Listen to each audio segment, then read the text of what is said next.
You're listening to 98.3 FM, WRLR LP, Round Lake, Illinois.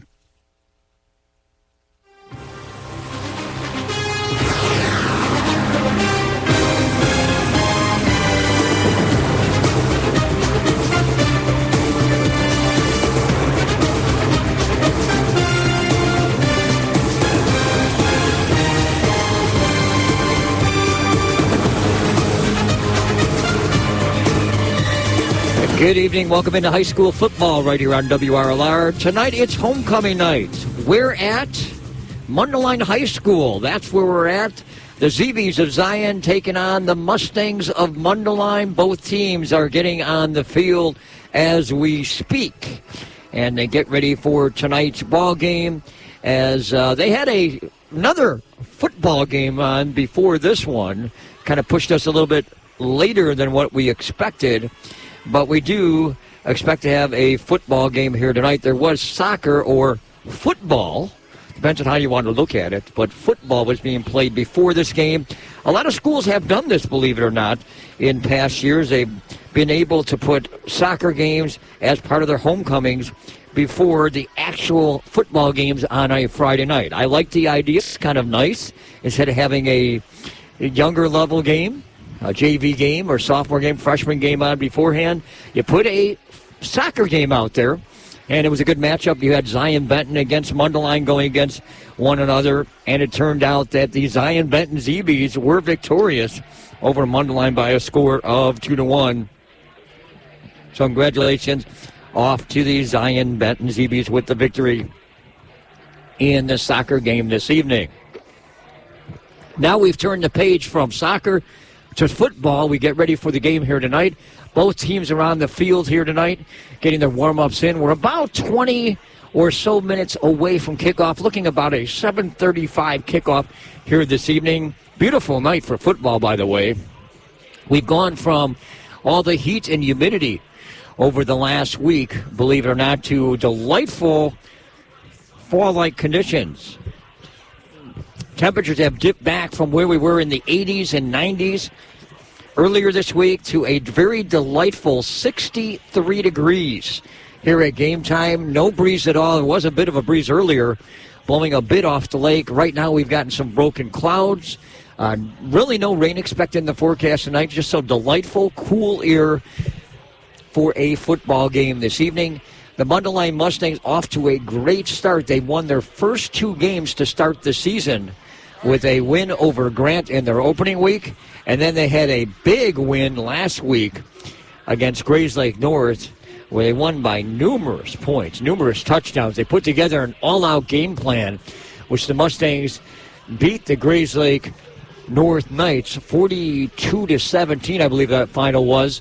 And they got great performances from their quarterback, Danny McNally. They've also got good performances from the running backs, wide receivers, and their defense stepped up at the right time to give them a great, great effort. The big question is, for the Mundelein Mustangs, as they look towards this game this evening, they've got the Zion Benton Zee Bees, a team that has not played well their first 2 weeks, and they had a very disappointing showing last week against the Antioch Sequoias, which we'll get to in a moment, but the Mundelein Mustangs on their schedule as they start the North Suburban Conference this evening, as there are numerous games, some good matchups in the North Suburban this evening. If Mundelein comes out and wins this game here tonight against Zion, and then next week they've got Waukegan on the road, and if they win that game, the Mustangs could be out with a 4-0 record to start the season. Now, why is that so big? Well, name the last time you've seen Mundelein come out with a 4-0 record to start the year. That's number one. Number two, 4 victories get you so close to get to that magic number of 5.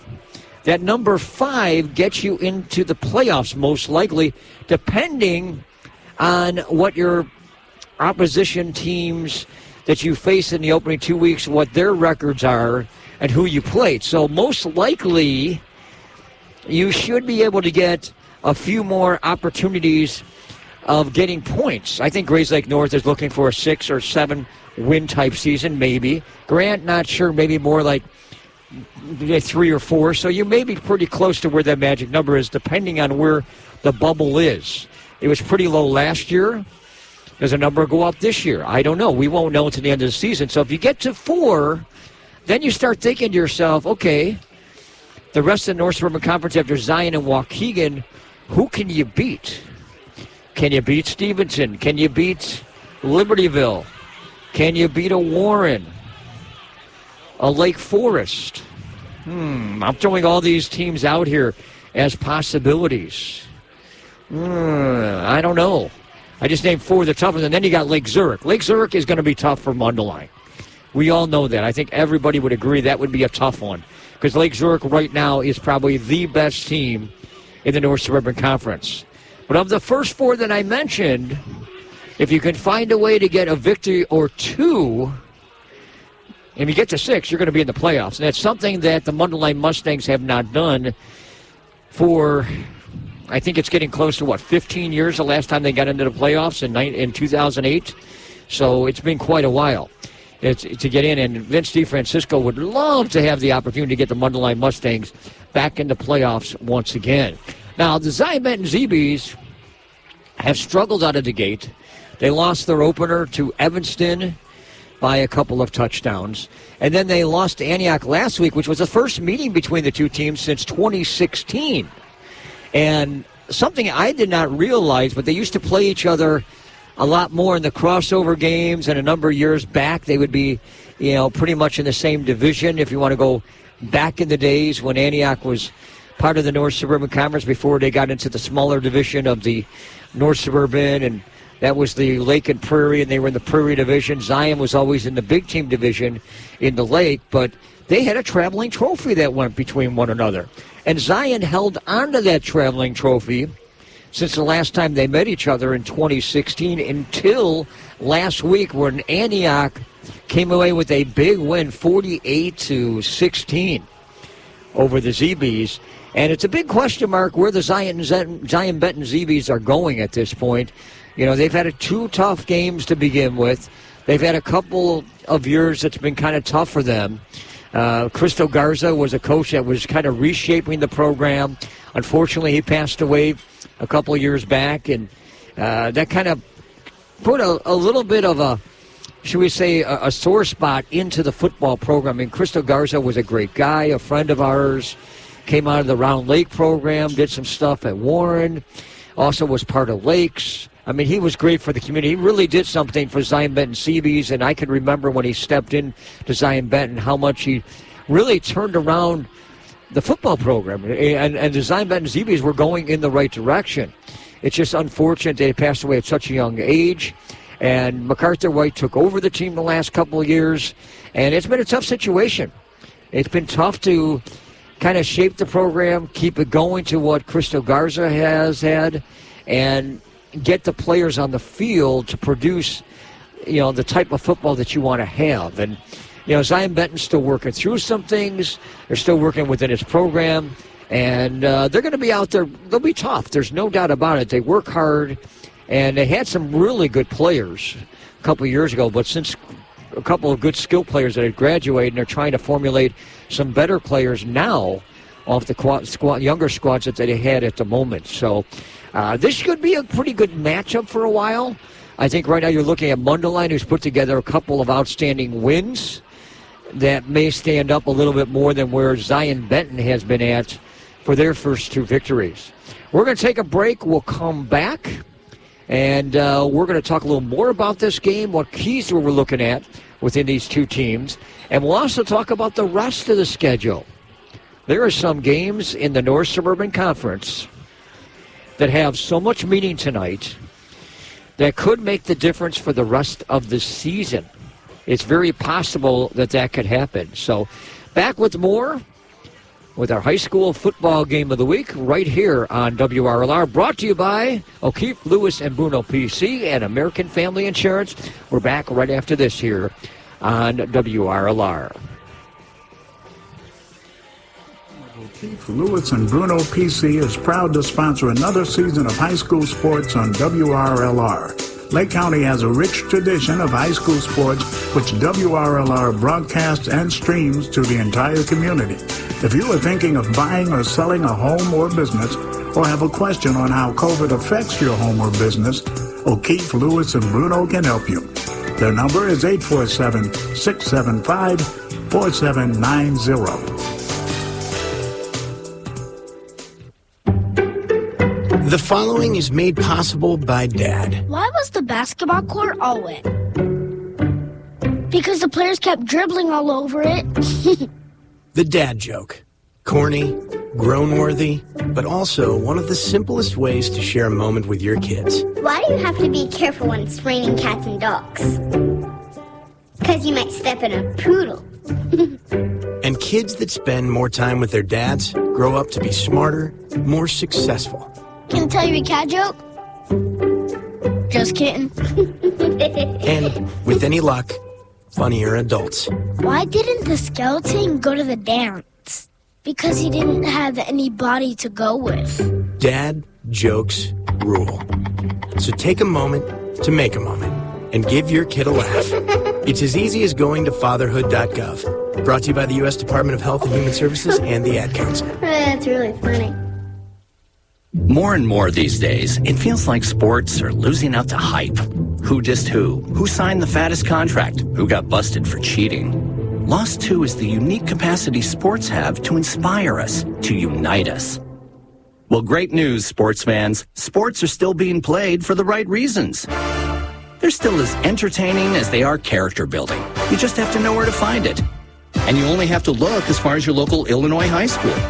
You know, the place where the games are exciting, concessions are affordable, and the parking is free. Where the emphasis is on hustle and heart instead of hype. If you prefer real, honest-to-goodness sport played for all the right reasons, you'll find it at your hometown high school. High school sports. Games are being played this weekend at an Illinois high school near you. Okay, everybody, who's in? This message presented by the Illinois High School Association and the Illinois Athletic Directors Association.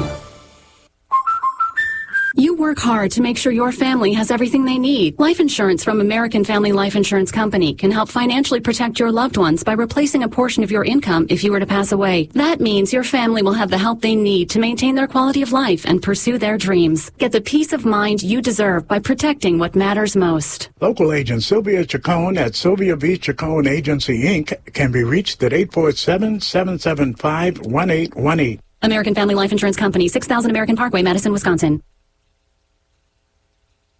Where's a good place to find sports? Right here on the Sports Corner with the sports guys each and every Saturday morning from 8 to 10 o'clock.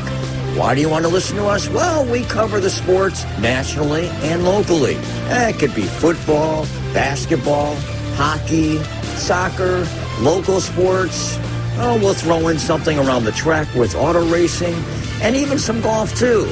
And we cover some other sports as well. Make sure you listen into the Sports Corner with the sports guys each and every Saturday morning right here on WRLR 98.3 FM.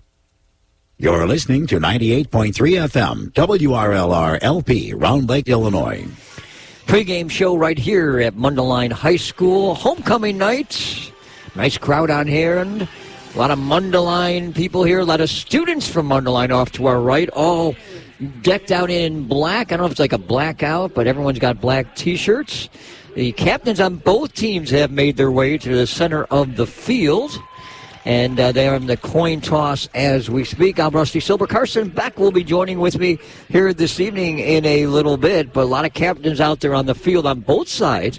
They got 5 captains for the Mundelein Mustangs, and there are 4 captains out there for the Zion Benton Zee Bees. MacArthur White, the head coach for the Zion Benton Zee Bees. Vincent DeFrancisco, the coach of the Mundelein Mustangs, also in the area as they get together with the referees that are at the center of the field. Checking to see who will get the coin toss as we speak. Good night for football out here. Beautiful night. And it looks like the Mundelein Mustangs have deferred the toss at this point. I'm waiting to see the official statement. We're still about 10 minutes away from kickoff here this evening. And now we got it set up here. Looks like the Mustangs will go from west to east. The Zion Benton Zee Bees will go from east to west. And I believe Zion Benton Zee Bees will start with the ball in the first half, from what I understand, or at least what was positioned to me. We'll have to double-check on that. But a great crowd out here for homecoming. Even Zion Benton's brought a decent crowd on the far side of the field. They've got their band here. Mundelein has theirs as well. And, I mean, there's a pretty good amount of people here. I would say a few seats available in the stands, but not too many. Parking lot is a little bit on the tough side if you're making way to the game. I hate to do a traffic report, but I always take a look outside and see at the start of the games, wherever we go on a Friday night, a lot of people like to go out and see their Friday night football, Friday night lights. Always say to come early, if you can, to the games. Now, outside of our game here tonight in the North Suburban Conference, there is a couple of outstanding matchups going on this evening. One over there in Gurnee, as I'm kind of pointing my fingers off to the northeast there, Libertyville taking on the Warren Blue Devils, and this game has a lot of importance for the Warren Blue Devils based on what has happened to them in the first 2 weeks. They suffered a couple of tough losses to Barrington late in the game where they lost that one 40-33, and then last week on a game that was on Thursday night, moved up a day maybe because of referees, other reasons. They took on Maine South. The Hawks had a backup quarterback, and let's just say it was not the prettiest of games for the Warren Blue Devils, because the backup quarterback not only passed for well over 200 yards, rushed for another 100-plus yards, at 346 total yards. And Warren had no answer to what was going on out there, and they ended up taking a second straight loss. Now, the Warren Blue Devils starting out the season at 0-2 is something that is not really common for the Warren Blue Devils. They haven't done this since 2016. The big question is, can they rebound from that within the North Suburban Conference and maybe run the table? Possibilities, but they've got a lot of, should we say, situations, a lot of issues that seem to be going on through the first part of the schedule with the first two games. A lot of fumbles, a lot of mistakes going on, a lot of penalties. And Brian McNulty's got to be able, as a coach, to clean things up to make it a better situation for the kids, a better circumstance for the team. And can he do that? Sure he can. He can make that happen. And you wonder what's going to happen tonight. Libertyville is coming into this game against the Warren Blue Devils, and they're playing some pretty good football. They beat a very good Lamont team at home in week one. They beat a Richards team maybe on the downside compared to recent years. But the big question surrounds this: what does Libertyville do going to Gurnee tonight? Shambo, you got a great quarterback, and it'll be interesting to see how Libertyville steps into that game. If they can get a good output from their offense, a pretty good run of their defense to keep Warren away from the scoreboard, Libertyville's got a shot in that game. But you got to believe that the Warren Blue Devils are going to come out with intensity. They're not happy with the first two games, that they're going to have a better one here this evening than what they did here for the first 2 weeks. They need a better situation. So we'll have to wait and see what happens coming up here tonight between those two teams. You would think that it'll be a close matchup. Libertyville maybe takes a lead. That would be a good situation, but you would expect Warren to come out with an awfully good game.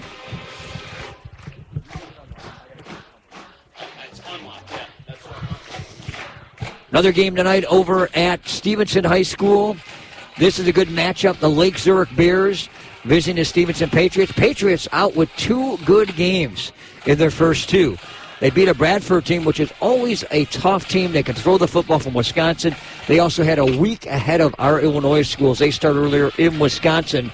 And give credit, because Stevenson came back in that game in the opener to win that game handily. Last week, they had a little bit of a tough time, started throwing the football more, but they beat a team out of the Chicago Public League, Taft, pretty handily in the second half. You would expect them to come out and have a pretty good game offensively. But the Lake Zurich Bears, 2 games. They are probably the Lake County's best team right now. They beat Frem 27-7 in the opener, and then they came back last week with another great game. Down 3-0 against Glenbrook South, 16 unanswered points, and that won the game 16-3. We're going to take a quick break. We'll come back, and we'll get ready for the kickoff here tonight.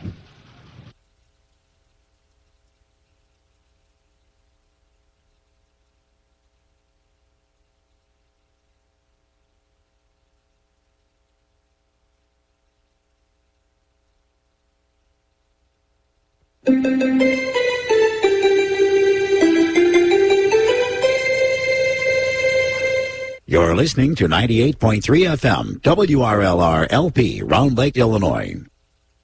This is what matters. This is beyond X's and O's. This is the difference mutual respect makes. This is what character looks like. This is what defines us in Illinois. This is sportsmanship. School sports, it's not the outcome that matters most, but the way the games are played. This message presented by the Illinois High School Association and the Illinois Athletic Directors Association.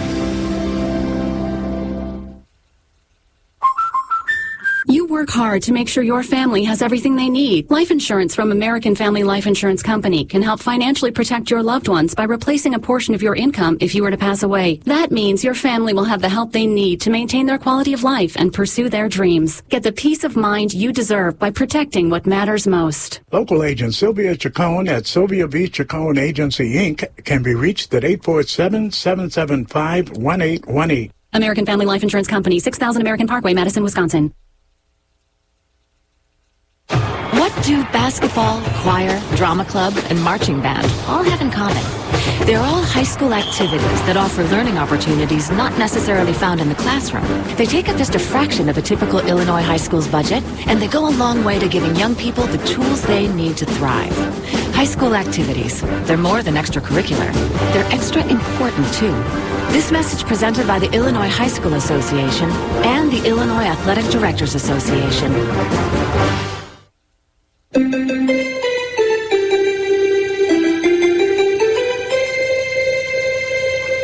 You're listening to 98.3 FM, WRLR LP, Round Lake, Illinois.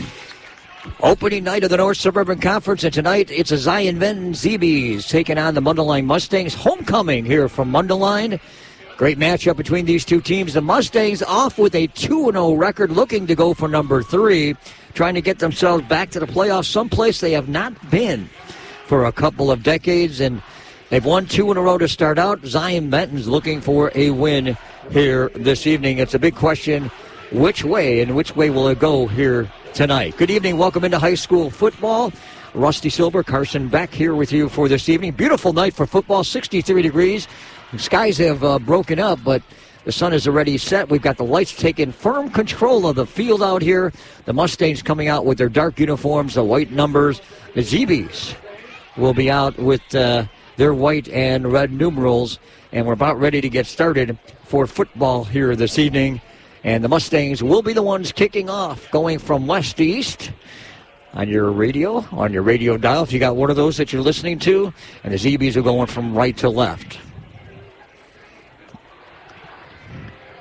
Ready for a kickoff on a beautiful night. Nice crowd, big crowd on hand here at Mundelein for this evening.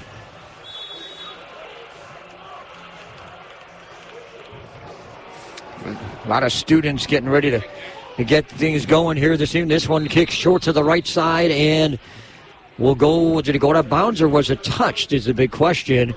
I think it went out of bounds at the 40-yard line. That's with the Zion Benton Zee Bees will get the football first. Vincent DeFrancisco trying to offset Zion Benton with one of those bloop-type kicks. We saw that last week when we were at the Vernon Hills game.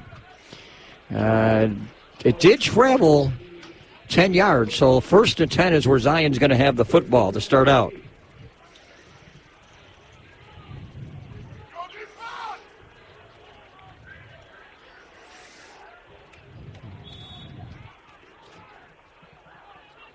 So Zion's Benton coming out of their huddle, and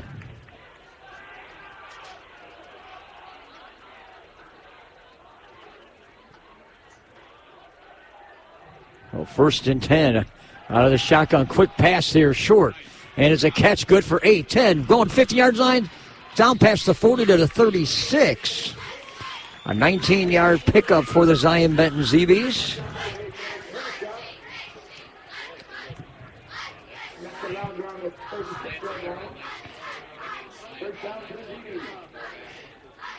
Tyven Stewart was the one that made that catch.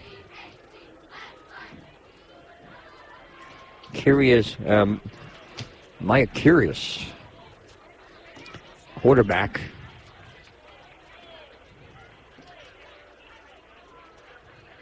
Snap taken, and this is going to be another pass, and again, with a short one over to the right side, gain of about 8 yards.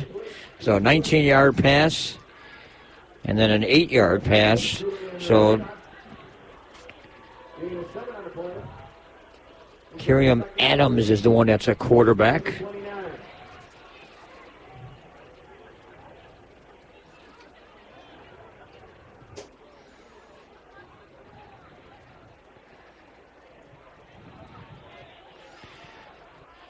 So make it 2nd down and 2, ball at the 28-yard line.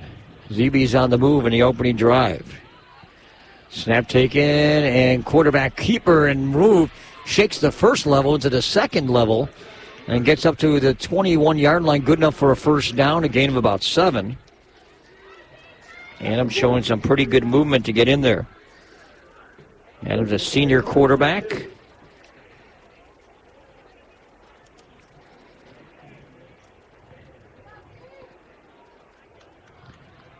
So 1st and 10.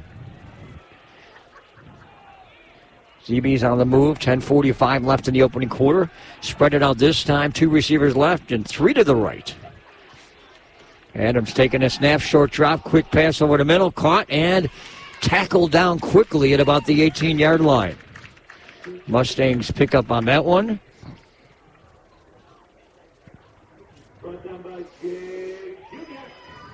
A freshman,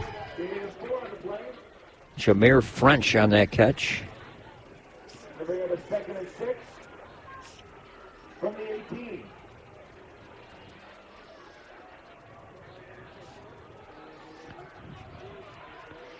So 2nd down and 6. Zee Bees on a short pass on that last one. Now we go some man in motion, and to the right side we got some movement on the line. Mustangs are showing that somebody on the offensive line was making some movement.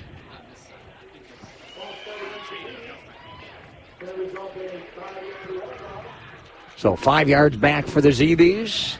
They're back to their 23-yard line in Mundelein territory. Just underway, high school football. Reminder, next week we go to Thursday night because the Jewish holidays fall next weekend. So Thursday night football will be at Libertyville. Lake Forest and Libertyville, another North Suburban Conference matchup. And would you believe after tonight, we're done with the first third of the season. It's always amazing how fast the season goes. Snap taken, handoff, movement to the outside, running room, trying to stretch for the 20-yard line, pushed out of bounds. Got a little bit on that. Pretty good run to the outside there for Jameer French. But the Zee Bees not able to find any holes to the outside there for the freshman running back.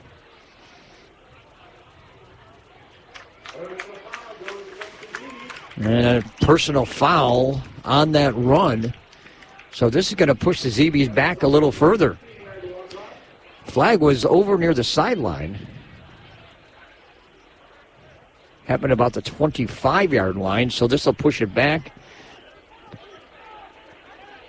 Actually, it was at the 23, pushes back to about the 33.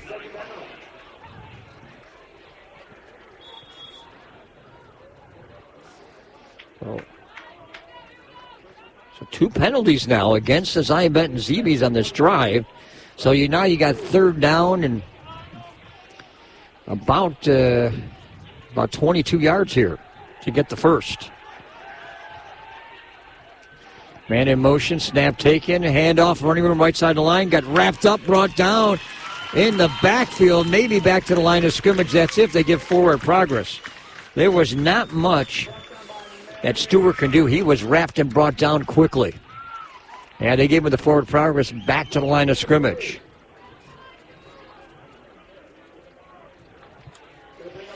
Mustangs showing a little quickness on their defensive line.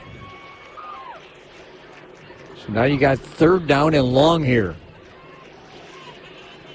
First down for the Zee Bees will take them to about the 13-yard line. They're sitting about the 32, 33-yard line. So maybe 3rd and about 20 here.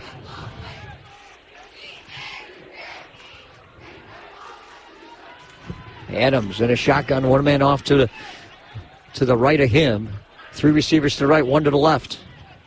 Snap taken, back to throw. Has a little bit of time pass. Long throw down the sideline, up in the air. And it is incomplete. Man-to-man coverage. And that ball knocked down. Give credit defensively. Having the inside position was Braden Carmen. Nice job to have the good position and knock that ball down. Now it's 4th down. Zion Benton was going long on that.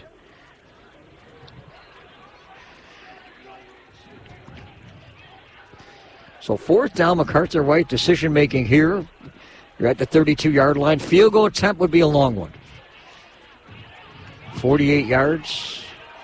Not really something you see in high school too much. So even though the breeze is with Zion Benton for as much as it's blowing tonight, which isn't more than 5 to 10 miles an hour, they're going to go for it on 4th down. Back to throw. Rush coming on. Look out. And he gets rid of it. Short. He gets a man. He's got running room to the sideline. And I think he's got the first down. But I think there might be a flag somewhere. Or did he get it here? Looking back, I don't see flags anywhere. I thought I saw a flag thrown. Short little screen pass that was caught. Ethan. Make it Hudson Romaro was the one that got the first down.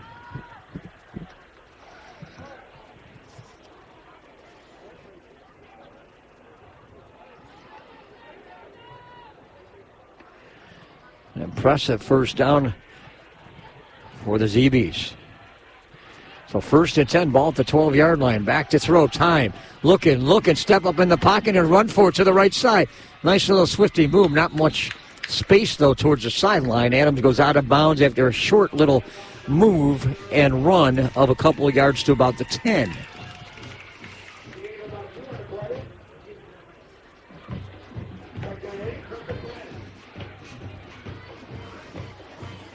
About halfway through this first quarter here at Mundelein.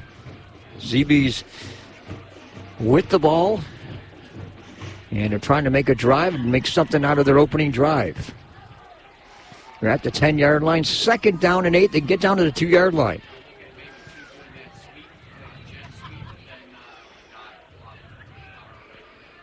Snap taken. Adams looking to throw. Steps in the pocket, stepping up. Running room. He's going to run to the right. He's going to get in. Oh, a late flag was thrown. I think I saw a flag on the right side before Adams got in.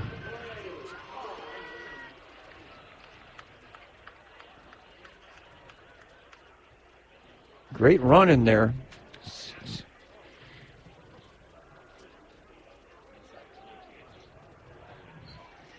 But a flag was thrown at about the 5-yard line, just before he got to the end zone.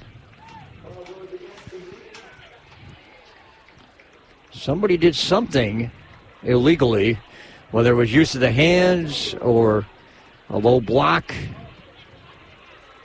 The ball is placed back to the 12-yard line.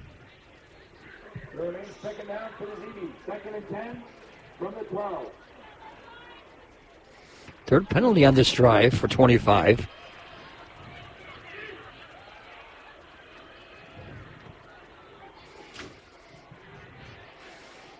Hudson at quarterback.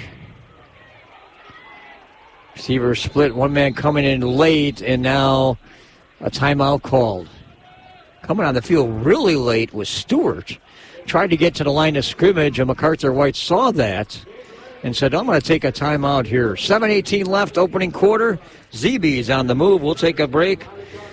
No score, opening drive for the Zee Bees. Back right after this here on WRLR. You work hard to make sure your family has everything they need. Life insurance from American Family Life Insurance Company can help financially protect your loved ones by replacing a portion of your income if you were to pass away. That means your family will have the help they need to maintain their quality of life and pursue their dreams. Get the peace of mind you deserve by protecting what matters most. Local agent Sylvia Chacon at Sylvia V. Chacon Agency, Inc. can be reached at 847-775-1818. American Family Life Insurance Company, 6000 American Parkway, Madison, Wisconsin.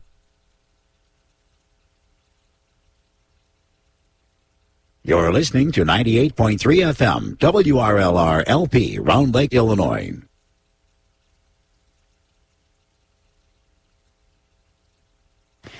Back here at Mundelein High School. Second down and 10 here from the 12.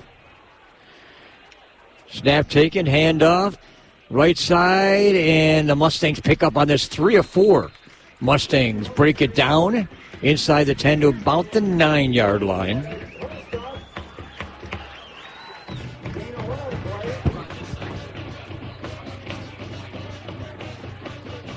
Branch, the freshman, having a couple carries so far with a ball that we'll call it about the, right around the 9 to 10, somewhere in that range. Officially the 9-yard line. So 3rd and 7. It is possible.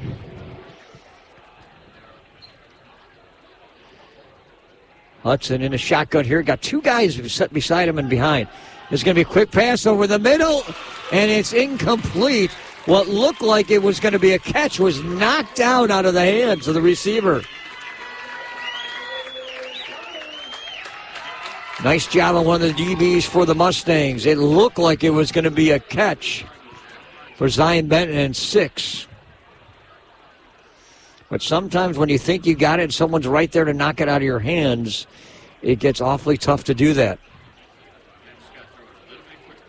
I mean, it was right there, good pass, and able to make that happen. So give credit on that. It almost looked like a sophomore, Aiden King, that was going to make that catch.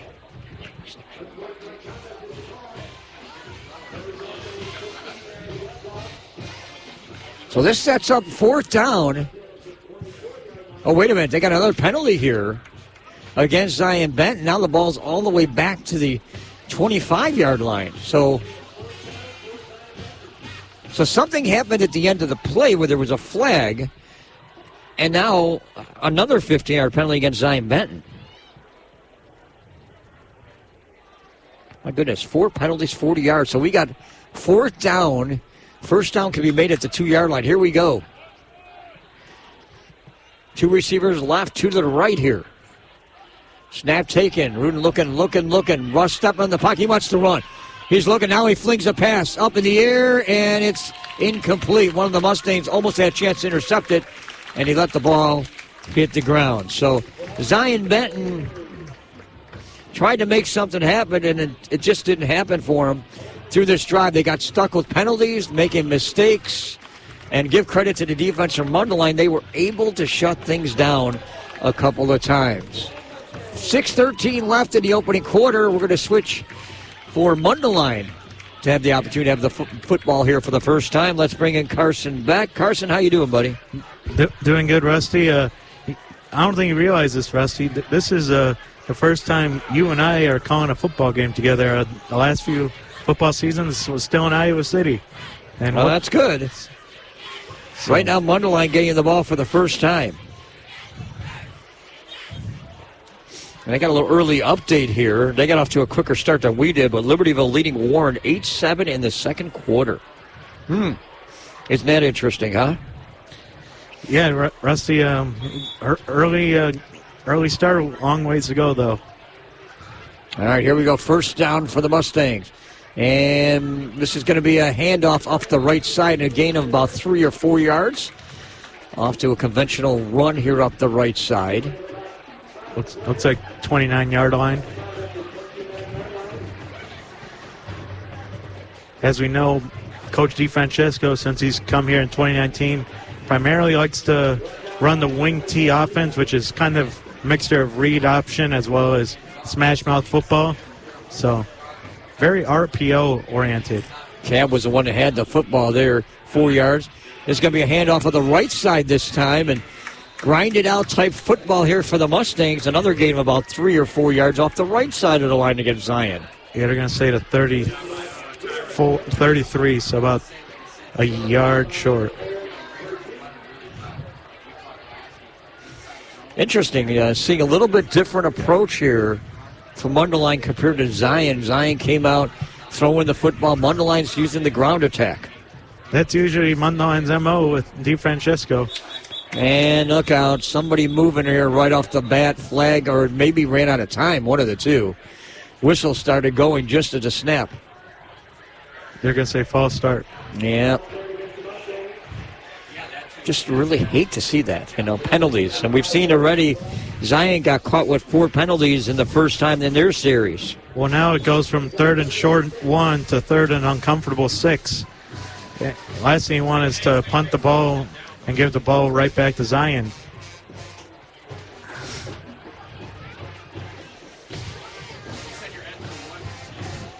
Quarterback for Mundelein is Daniel McNelly. He's showing pretty good. Quarterback keeper going up the middle here.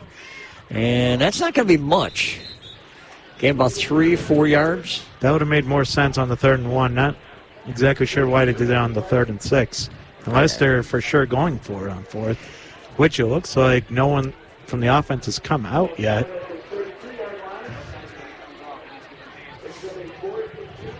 So 4th and 3, ball at the 32. They've got to get to about the 34 to the 35. I'd say just a nose of the football below the 35. Even though Mundelein's a run-heavy-oriented team, Rusty, on 4th and 3, would you risk running, or is that a little too far? They're going to go for it right now on 4th down. Or maybe they're just going to try drawing him off sides. Zion Benton jumpy at the line. Snap taken, quarterback keeper, same play pushing, and it's going to be close. It's going to be awfully close. And where they're marking on the near judge here, it looks like he's got it. How about that? Yep, they're saying move the chains. Quite risky, Rusty, to go for on your own 33-yard line on the first 4th down of the game.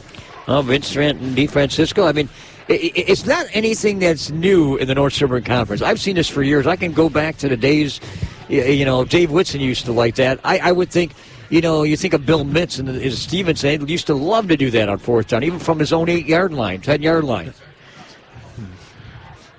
So here we go. 1st to 10, 35-yard line. One man in the backfield, couple in the slot. Split wide receivers, handoff. And this one running up, turning, spinning. Big guy going to take it here to the 38-yard line. When I say big, I mean, I would not want to get in front of the guy that just carried the football. No, and Rusty, he's following even bigger people, in particular offensive lineman Brandon Hansen, who I talked to after the Grant victory. And did you know he was the first commit for the University of Illinois Illini football? Brett Bielema even sent him a personal message before. Are we talking about a cab here? What do you mean cab? Well, that's the one who carried it. No, I'm saying the lineman. Yeah, Brandon Hansen. Okay. First commit to University of Illinois under Brett Bielema, and he gave him a shout-out before the Grant game. Cavs is the one that carried a football, a little shifting on the line here. Now we're set. One man in motion, and off the end here, making a running move. Across the 40, gets hit. He's going to fall to about the 42-yard line. Looked to be a lot of yardage, but he cut it inside and got trapped down there up about the 42 to make a gain of about 5. They're going to call it 3rd and 2. Braden Carmen. That's the one I looked on the roster when I first looked at it. I'm like, this guy's got 2 first names. Rusty, when you run it this much, at some point, especially when you're getting towards midfield, you start to take a play-action bomb when the defense least expects it. You mean we'll call a bomb, a Hail Mary, a long pass? Is that what you're thinking of? Okay. That's what I would do. 2-minute mark of the opening quarter. I would do it on an obvious run. Zion showing blitz, handoff. A Cav going to go running through the middle and look first down. Push his way forward. He'll get the first down to the 47-yard line. Pick up a 4 on the play. Rusty, I have a score update here. Grays Lake Central 8, North Chicago nothing. over in the Northern Lake County Conference. When that game's at North Chicago, it's no surprise. It's no surprise on that one. And, you know, I'm not worried about the scores too much tonight. I'm kind of interested to see what some of these games have to offer. Yeah, I think some of these matchups. Yeah. Not the scores. I want to see what some of these matchups offer. That's in the Northern Lake County Conference. And there's and there really isn't many good ones in that one. This is a handoff left sideline, breaking away, 45-40 down the sideline to the 30 and pushed out of bounds to about the 20-yard line. The first big play here for the Mustangs. About a 30-yard gain on that play. 33 yards.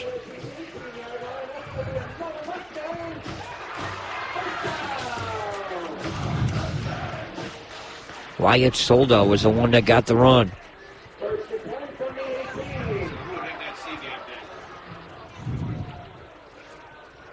Yeah, that looks to be Adam Al-Khatib on the carry, number 28.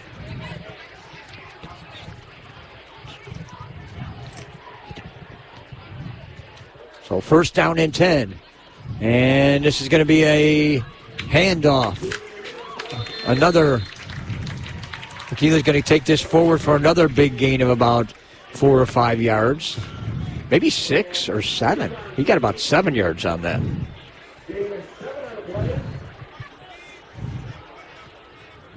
Still no passes yet. Well, does it surprise you, Carson? If you're running the ball, would you want to pass? I wouldn't do it until you need to.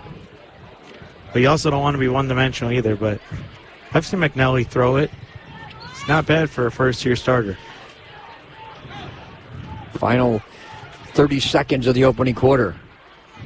McNally's going to hand it off again. This time Zee Bees stack up and put the sting on the Mustangs. Not much there. Maybe about a yard. That's about it. Short gain. Curious on that carry.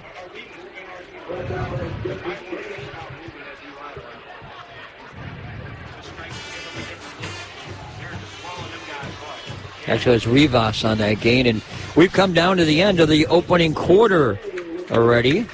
So no score at the end of one. Each team with the possession. We're back right after this high school football here on WRLR. You're listening to 98.3 FM, WRLR LP, Round Lake, Illinois. The law firm of O'Keefe, Lewis, and Bruno PC is proud to sponsor another season of high school sports on WRLR. Lake County has a rich tradition of high school sports, which WRLR broadcasts and streams to the entire community. If you are thinking of buying or selling a home or business, or have a question on how COVID affects your home or business, O'Keefe, Lewis, and Bruno can help you. Their number is 847-675-4790. You're listening to 98.3 FM, WRLR LP, Round Lake, Illinois. Welcome back, Mundelein High School homecoming here, and there's a lot of fans here, and not much seats to be had, I'll say that, if you're just coming to the game at the moment. Unless you're a Zion Benton fan or want to go on that side of the field. I see a few more seats than I see here at Mundelein. There is a lot of fans that happen to be on this Mundelein side. And I called it a blackout, but you said it's a black holdout? Is that what you said? They're calling it the black hole. But, you know, Rusty, I'm not a big fan of these black uniforms because I remember the AD, Mr. Wilhelm, would always tell us, don't wear black. It reminds us of Libertyville, which is Mundelein's rival. Snap taken, handoff following 3 guys up the middle, and he's going to get close. They're going to call it first down. It is a first down. Almost got to be a touchdown. I like the way they set up the offense on that. It was Connor Tector, the one that got the handoff and fouled a couple guys right up the middle. That's the worst nightmare if you're a defense. A 1st and 10 at the 11 because they can get a first down at the 1. It's basically an extra. It's really like defending 8 downs in a 1 series, really. I really thought he was going to take it in the end zone because he was fouling the fullback. He was fouling a couple offensive linemen, and they got a nice line of offensive players. So a chance to get a touchdown here from Mundelein. Off the eye. This is going to be taken off the snap towards the end zone, and they're going to say short. Short didn't get in. The knee went down. Nelly I thought he took it in. Are you going to give it to him now or not? Doesn't look like it. I'm not hearing the Mundelein fight song. Nope, it's right below or right outside of the goal line. You can't get any closer to where that is. I'll do the QB sneak here when you're this close. Let's just say that's like milliinches from the goal line. It's not any closer than you can have it. I mean, the nose of the football is almost touching it. Just push the pile. Right underneath center, one's caught in there.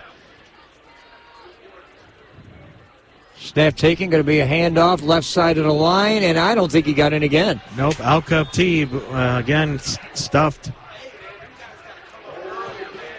I just don't understand why they didn't take that into the goal. Why didn't you take the quarterback? What I would do is play action bootleg out to the right and just have a tight end sitting there wide open.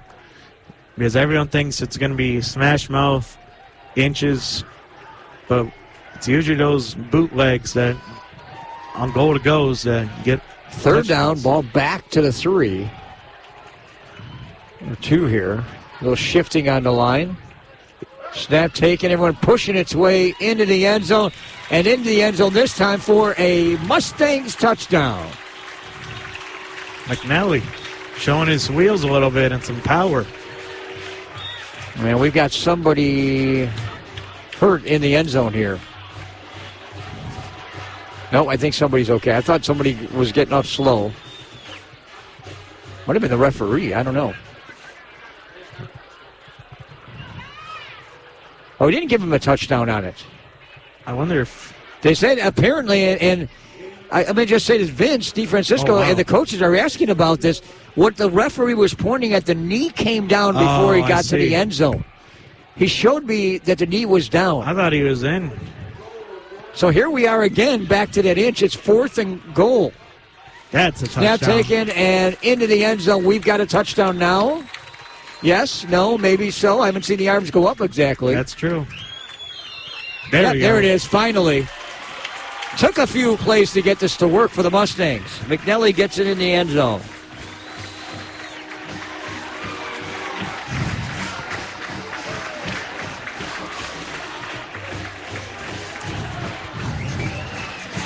Sometimes it takes a little work to do it. You know that. 4th time's the charm, I guess.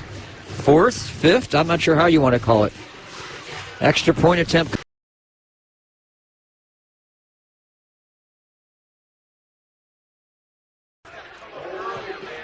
I just don't understand why they didn't take that into the goal. Why didn't you take the quarterback? What I would do is play action bootleg out to the right and just have a tight end sitting there wide open. Because everyone thinks it's going to be smash mouth, inches, but it's usually those bootlegs that on goal to goes that get third down, ball back to the 3. 2 here. A little shifting on the line. Snap taken, everyone pushing its way into the end zone, and into the end zone this time for a Mustangs touchdown. McNally showing his wheels a little bit and some power. Man, we've got somebody hurt in the end zone here. No, I think somebody's okay. I thought somebody was getting off slow. Might have been the referee. I don't know. Oh, he didn't give him a touchdown on it. I wonder if... They said apparently, and I mean, just say this, Vince DeFrancisco and the coaches are asking about this. What the referee was pointing at, the knee came down before he got to the end zone. He showed me that the knee was down. I thought he was in. So here we are again, back to that inch. It's 4th and goal. That's a touchdown. Now taken and into the end zone. We've got a touchdown now. Yes, no, maybe so. I haven't seen the arms go up exactly. That's true. There it is, finally. Took a few plays to get this to work for the Mustangs. McNally gets it in the end zone.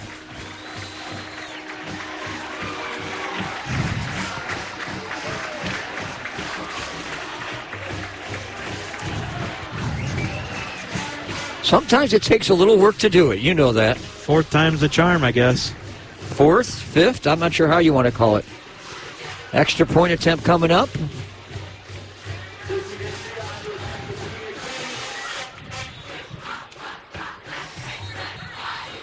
Flag down. Wonder if it's... somebody moving before we're in the neutral zone? You know, the difficulty of Mundelein High School is that there's no play clock here, so you have to rely on the encroachment they're going to call, so it's going to be half the distance. Oh, no, they declined it.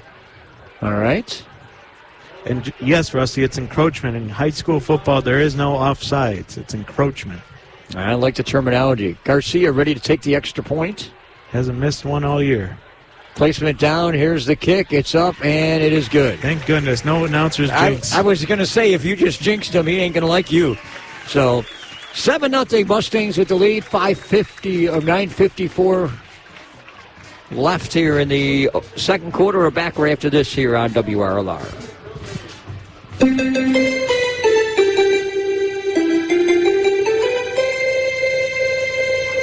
You're listening to 98.3 FM, WRLR LP, Round Lake, Illinois. This is what matters. This is beyond X's and O's. This is the difference mutual respect makes. This is what character looks like. This is what defines us in Illinois. This is sportsmanship. School sports, it's not the outcome that matters most, but the way the games are played. This message presented by the Illinois High School Association and the Illinois Athletic Directors Association.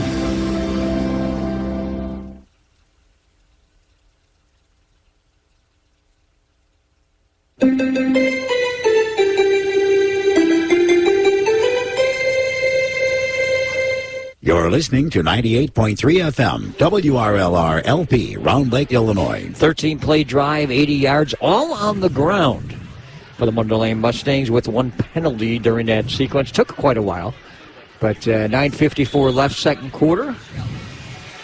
Wait the kickoff here. This one's a booming kick, and will be taken about the 7-yard line. Some running room towards the middle, looking for a hole. Gets hit, and going to get pulled down.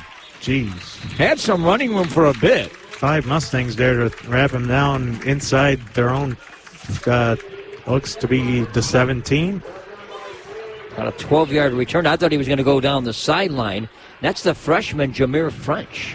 He was hesitant on which angle he wanted to take, and that allowed a herd of Mustangs to get up there in time. It will be the 18. All right, 1st and 10. You know, Rusty, I think Zion passing the ball for most of the game might actually help them, because if there's some incompletes, that'll stop the clock and save some time, because Mundelein's going to be eating up that clock running it. So, contrasting styles. Zion Benton Zee Bees with their second possession. So each team's had one so far. Zion looked like they were on the move the first time around. Got stopped in the red zone. Snap taken and handoff this time off the left side. Get a little room. 4-5 yards before brought down. Looks to be Jameer French on the carry for Zion.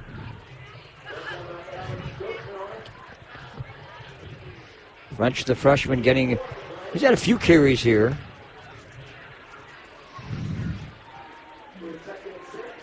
I know this Zion team's young. I got a feeling down the road, he's a freshman now getting playing time at the varsity level. This youngster will be a pretty good player by the time he's a senior. It's varsity reps. All about experience. As long as he can stay healthy, that's the key thing. 2nd down and 5. Someone going off the field late here for Zion Benton. Gets off in the nick of time here. Shotgun, 2 guys in the backfield. Snap taken, late handoff. Late in what was going. That was slow and moving to get a couple of yards. I'm not sure if that was the play that Zion had called on that, but Eric Petit was the one that carried it for a couple yards.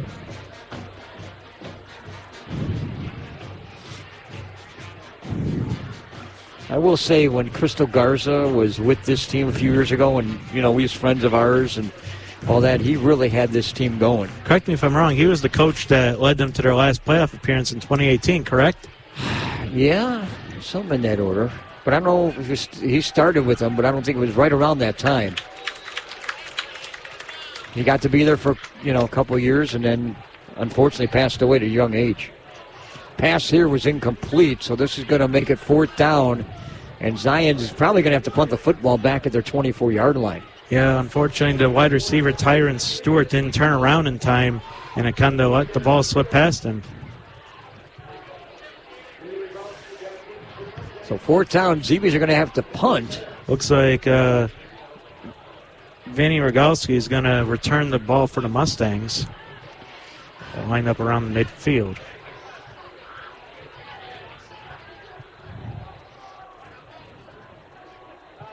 Damian Johnson, a sophomore, will punt this away. Gets it about the 15. Gets a quick kick away. Low line drive. Will take a bounce. Yikes, doesn't even cross midfield. It's probably hit a line drive. Don't forget, that's going into the wind a little bit. As much as wind there is, it only looks like to be 5 or 10 miles an hour. But that didn't have much on it. So it was more of a line drive. 44-yard and about a 22-yard punt, no return. Mustangs with a short field at the 46. Rusty, I saw after that Mundelein touchdown that it looks like somebody from the student section was on a platform doing push-ups. I challenge you to keep up with him. No, I don't have to. You're going to lead the way. I saw the Oregon Duck mascot. He had to do 546 push-ups because they scored 81 I heard points. About that. Was he tired at the end of that game? That's what I want to know. Yes, Puddles was retired for the evening. 4 Puddles. 46-yard line, Zee Bee territory. And this is a handoff. This time the Zee Bees read this play right off the bat and a loss of about 3 yards. Yeah, Al Khatib didn't have a chance. A herd of Zee Bees waiting for him basically at midfield. No, it's actually Mundelein 49.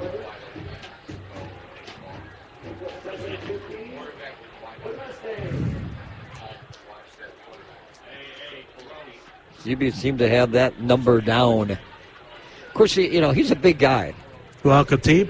Yeah, they don't give us. Neither team never gave us the heights or weights this year on the roster, and I like that because you want to know what these guys. Even though it was kind of, the height and weights were kind of different what they were, but you wanted to know. McNally steps up in the pocket, a pass here. Rush came in on both sides. Oh, some extracurricular between the number ones of both teams.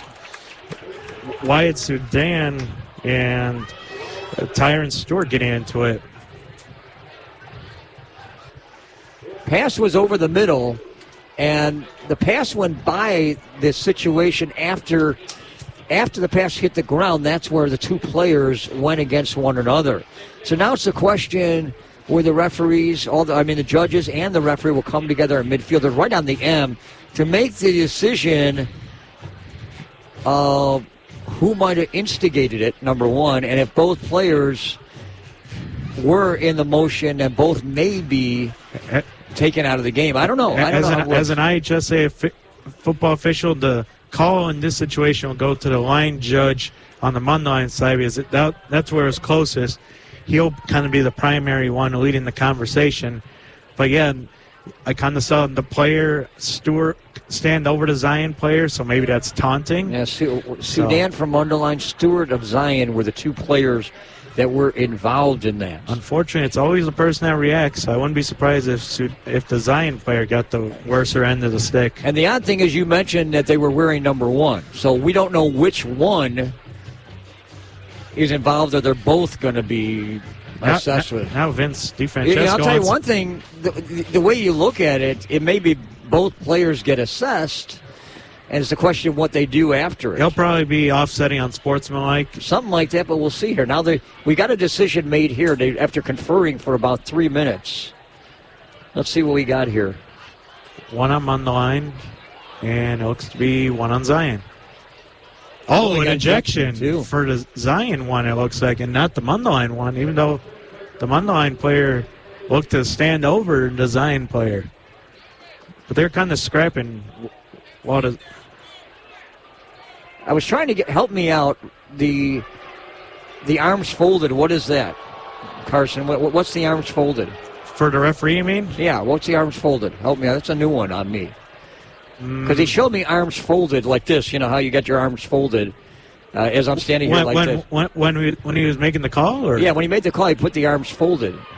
The first time I've seen that, and I don't know if that's considered new or not. I don't know. Vince DeFrancisco doesn't seem to be too happy at this point. We heard some boos from the stands. Maybe that's the taunting aspect. I don't know. Over? I don't know. We got 7:06 left here in the second quarter. We had a pass play, and then we had some extracurricular activity right after the pass had hit the ground. Something happened between both players from Zion and Mundelein. And we did get a call here. Vince DeFrancisco wasn't too happy. Now MacArthur White and some of the coaches for Zion are talking with four of the officials on the far side of the field. So we're waiting to make a decision, full decision here. Because it looks like Zion was the only one, if I saw the referee correctly, that had the ejection. So Zion probably wants to know why him, but not the other guy. Well, it's a tough decision to make, but if you see something where, and I guess in any sport, where it's after the play is done and something happens extracurricular, as you said, someone's going to get caught with something. And Rusty, the IHSA for football officials like myself have a protocol after the game to file a report to get the full story to see if any further suspensions might need to happen. So right now the referees are conferring. The players are coming to the sideline. I'm going to wait a moment here. Now it looks like the officials want a second conference. They haven't picked up the flag near the Zion sideline. There might have been. I wonder if that's on the reaction, too. As I mentioned, that's another flag that popped in. Because there were two flags initially around the M after the play. Now I see another flag out there. And, I'm just glad there wasn't more people involved in there. That could have gotten ugly real quick. Let's just be lucky that it was only one-on-one. Just a reminder, tomorrow morning, what am I getting cooked on late? No, the Sports Corner will be on from 8 to 10 o'clock. Mm-hmm. And we'll talk about the NFL, our preview for the season. Do the Bears look pretty good or not? That's the question mark. It looks like after yesterday, the Lions are winning the Super Bowl. Oh, boy. Don't forget the Chiefs were without Kelsey. That's old news. There were a lot of drop passes. So the torch from the king has to be passed at some point, Rusty. Carson, it's one game. You're putting Mahomes down now. He's the GOAT of football right now. There's a reason why we haven't seen a repeat champion since like 2003. It's because too many things change. There's too many hungry people like Josh Allen, Joe Burrow that want to ring too, Rusty. It's not the Mahomes show. All right. I'll tell you one thing. Andy Reid's an awfully good coach. Don't put him down here. Okay, let's see. We're about ready to get ourselves back to action here after what's happened. They might give us a second call. So we got something against Zion, which we know about that. Unsportsmanlike. And then we have personal foul against Mundelein. And then a second personal foul and an ejection against Zion. It looks like three on Zion. I'm seeing three total penalties here. Wow. I thought I saw 3 Zion, 1 Mundelein, with the Mundelein one. So the ball is going from the 50-yard line to the 20, so 2 actual penalties of 15 yards assessed to Zion. Wow. I think the complication is some of those might be dead ball, which one where you can't tack more penalties in one. Well, if it's a live ball, then you can add penalties on top of each other. All right, we're at the 21-yard line, Zion territory, 1st and 10. McNelly going to step around, going to pass into the end zone, up in the air, incomplete. Almost got himself hooked up in the corner of the end zone. Well, we got is it a flag against Mundelein here in the back? Man, Wyatt Sudan. Sudan was the one that was reaching the corner of the end zone. He could have redeemed himself from what just happened.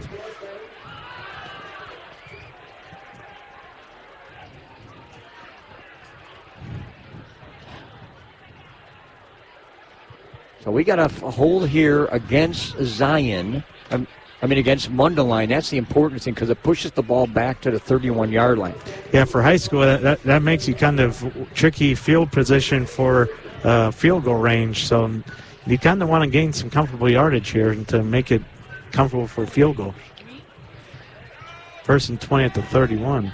Long way to go thinking about that, but Mustangs gets pushed back because of the penalty. So 1st and 20.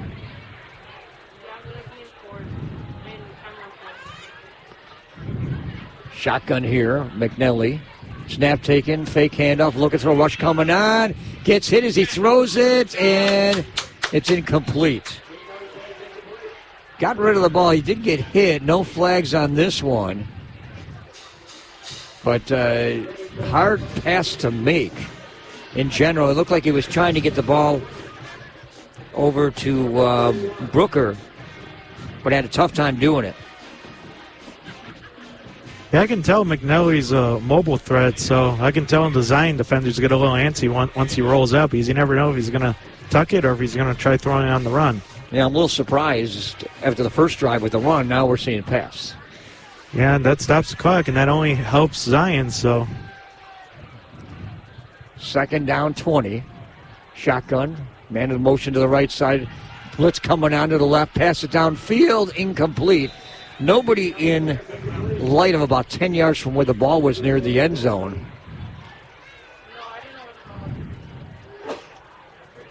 Trying to get that ball to Brooker.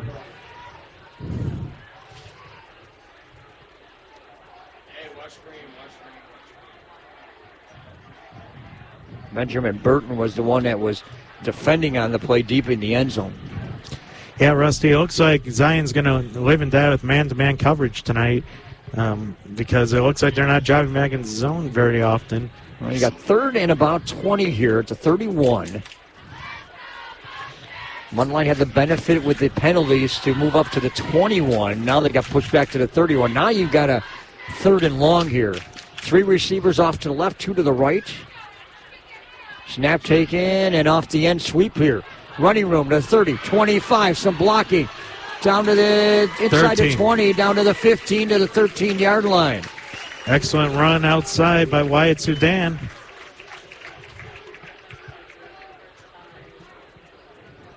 You know, it's kind of funny. Sudan likes to be the run to the outside sideline guy, and then you have Adam Akatalid that likes to kind of be ground and pound inside. Maybe that's intentional. One's a speedster, one's a bruiser. 17-yard pickup for Sudan. And it looks like they're not going to go for the field goal, Rusty. They're going to... Oh, no. You got 4th down. No, they are. McNelly's the holder. Garcia out to kick kick the field goal here. This would be a 31-yard attempt from the hash mark to the left. Not much wind. Placement down. Here's the kick line drive, and this is going to go wide right. Didn't even look like it was going over the crossbar if it made it anyway. You know, if I'm Mundelein, I would do something with McNelly being the one that's the holder. You got to be careful of fake.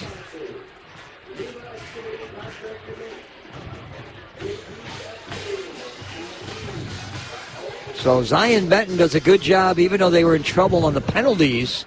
Mundelein got down to the 21-yard line. Mundelein tried to go in the air a few times. They made a good running play, and now after the missed field goal attempt from 31 yards, the ball will be at the 20-yard line for Zion Benton. 6:30 left in the second quarter. Homecoming here at Mundelein High School.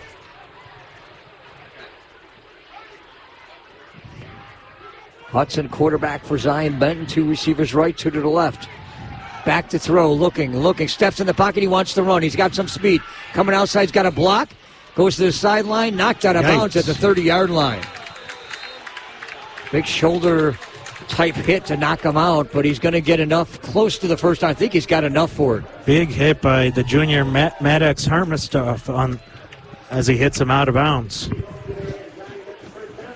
I think Ramar Hudson might think twice about going up against him one-on-one.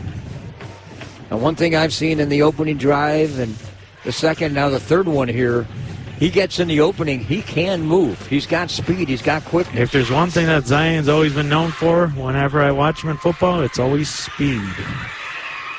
Snap taken, low snap, quick throw, left side, got a receiver across the 35, trying to make a few more yards, going to break the marker, and some pushing for more yardage here, both sides, and finally falling down about the 43, 44 yards. a gain of about 9, enough for a first down. You know, the safety Dominic Seminaro, I thought it was going to come up with the pick. He tipped it up, but he just couldn't pull it into his chest in time, and that gave Zion a second life, if you will, to move the chains. The odd thing about that play after the catch, it looked like a rugby scrum. Everybody was trying to push each other one way and the other way. You can push the pile, but you can't pull an individual, or you can't push. No, but that's what it looked like. I thought I was watching a rugby match. You ever see rugby before? I would love. Everyone gets in a pile one way or the other. I'd love for that to be an IHSA sanctioned sport. I don't know. Football. Snap taken. Hudson hands it off, and nowhere to go in the backfield. French is going to be taken down, maybe back to the line of scrimmage. That's it. He got pushed back about 5, but they'll give him forward progress. The exact marking. They didn't give him much forward progress. They gave him a loss of a couple yards. Loss of 3 or 4. Not a favorable mark. And it looks to be timeout. Oh, no, official timeout for an injured player, maybe? Timeout on the field for an injury. 5:13 left in the second. We'll take a timeout, too, backward after this. High school football right here on WRLR. You're listening to 98.3 FM, WRLR LP, Round Lake, Illinois.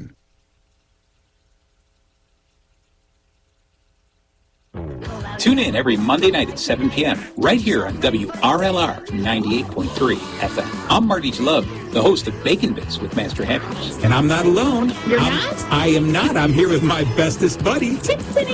There you go. We've all got reasons to be scared, angry, or sad. Happiness is outnumbered 3-1. Give us a little bit of your time, and we'll see if we can give you a reason to smile. That's Bacon Bits with Master Happiness, Monday nights at 7 p.m. Isn't it nice? You're listening to 98.3 FM, WRLR LP, Round Lake, Illinois. Back here at Mundelein High School. Trying to see, I think the player's okay. Yeah, he's coming off the field now, but he needs a little bit of help for Zion Benton.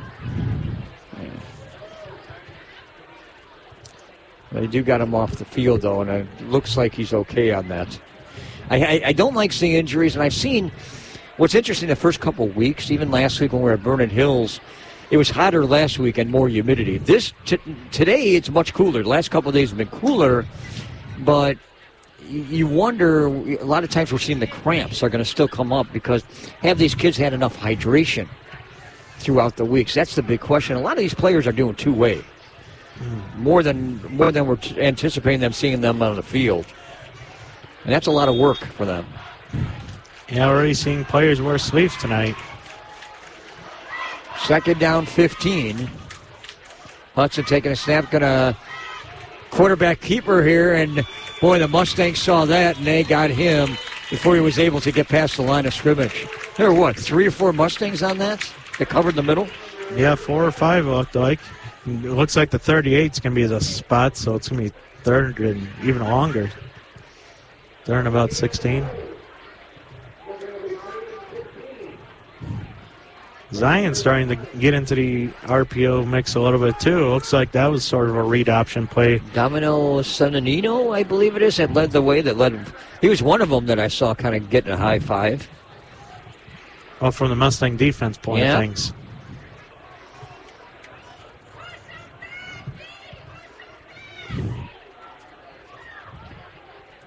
Clock is 4:14 here in the second. Zion Benton 3rd and 15. Need to get to the Mundelein 43. Snap taken, rush coming on right side of the line.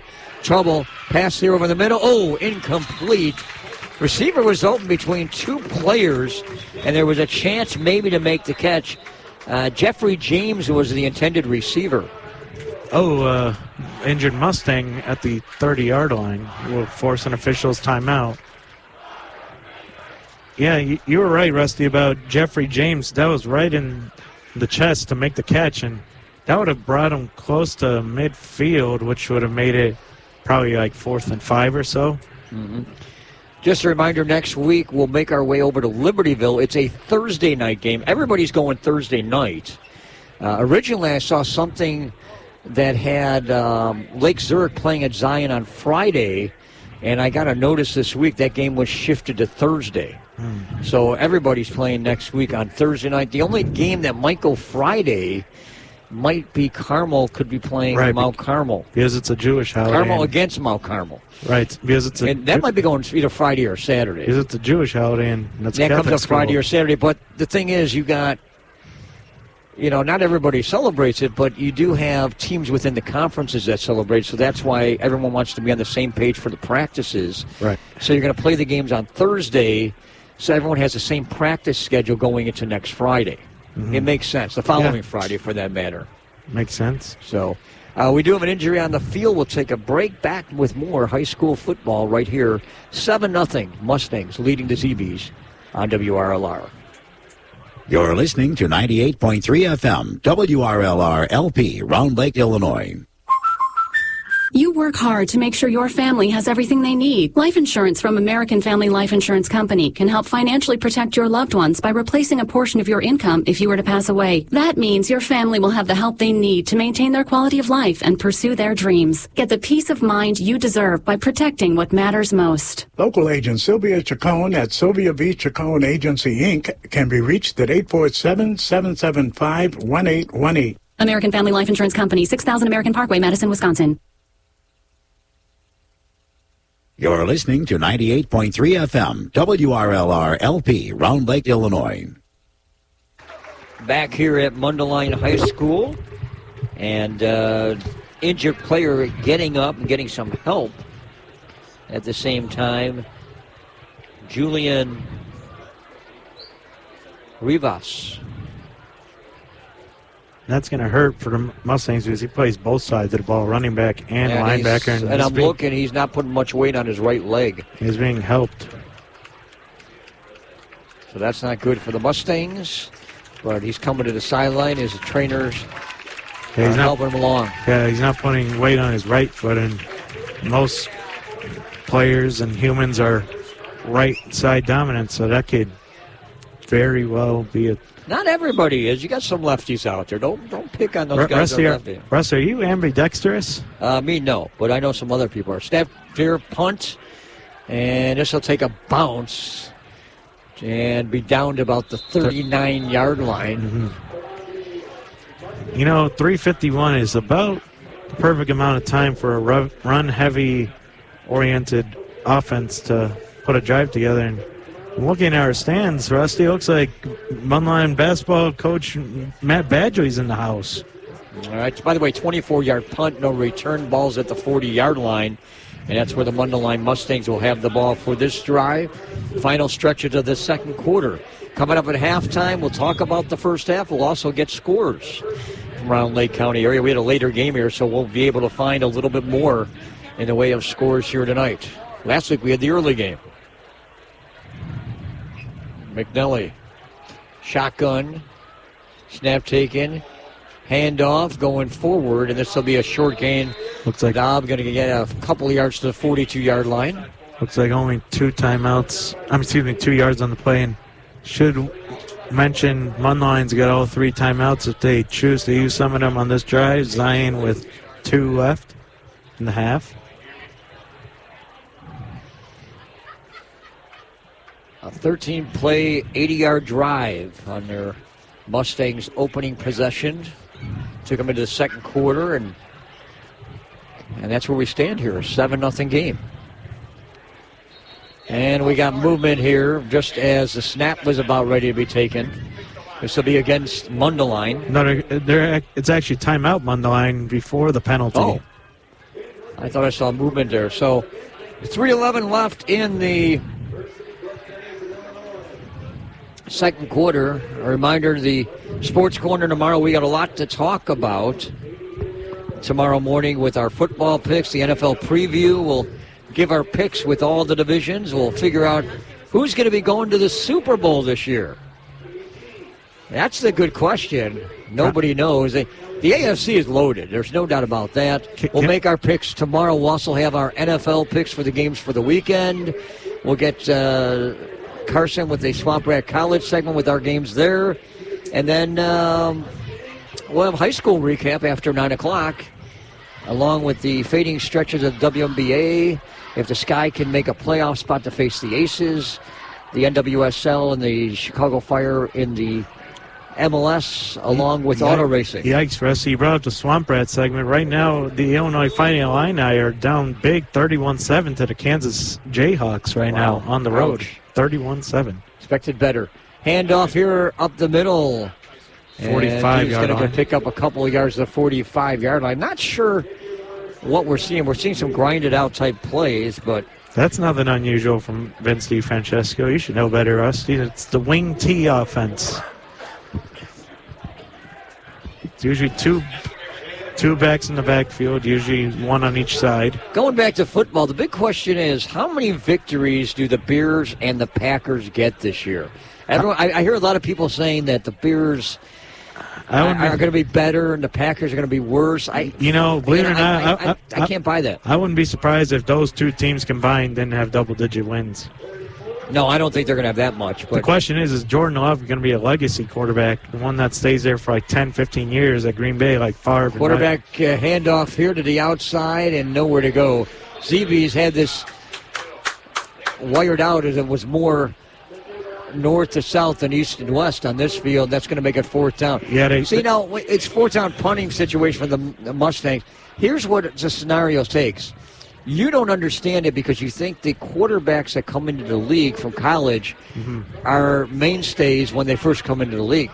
But when you got quarterbacks like a Jordan Love, that's what he used to be. You wait your turn 4 or 5 years before you get your chance. Yeah, but Rusty, and then you turn out to be a good quarterback. He started a few games. He's played. It's not like it's going to be his rookie debut. And CBs want to take a timeout. But you look at it. One timeout remaining for Zion. I'm not saying Jordan Love is going to be another Brett Favre or Aaron Rodgers, but he's got to be much better than you think he's going to be. I don't think he's going to be than some of these, rookie quarterbacks are coming in this league. I don't think he's going to be a scrub. He's gotten a few starts.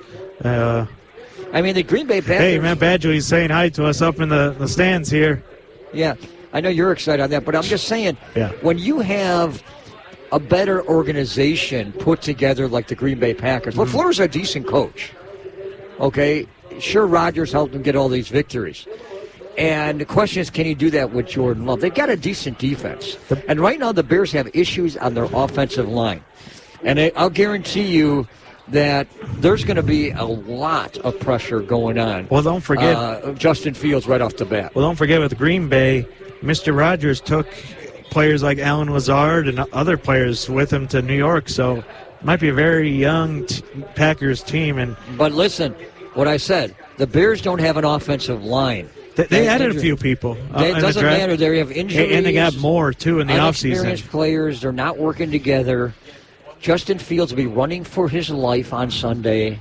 If he doesn't turn the ball over, because he's only got, 27 touchdowns, 21 interceptions in the last 2 years.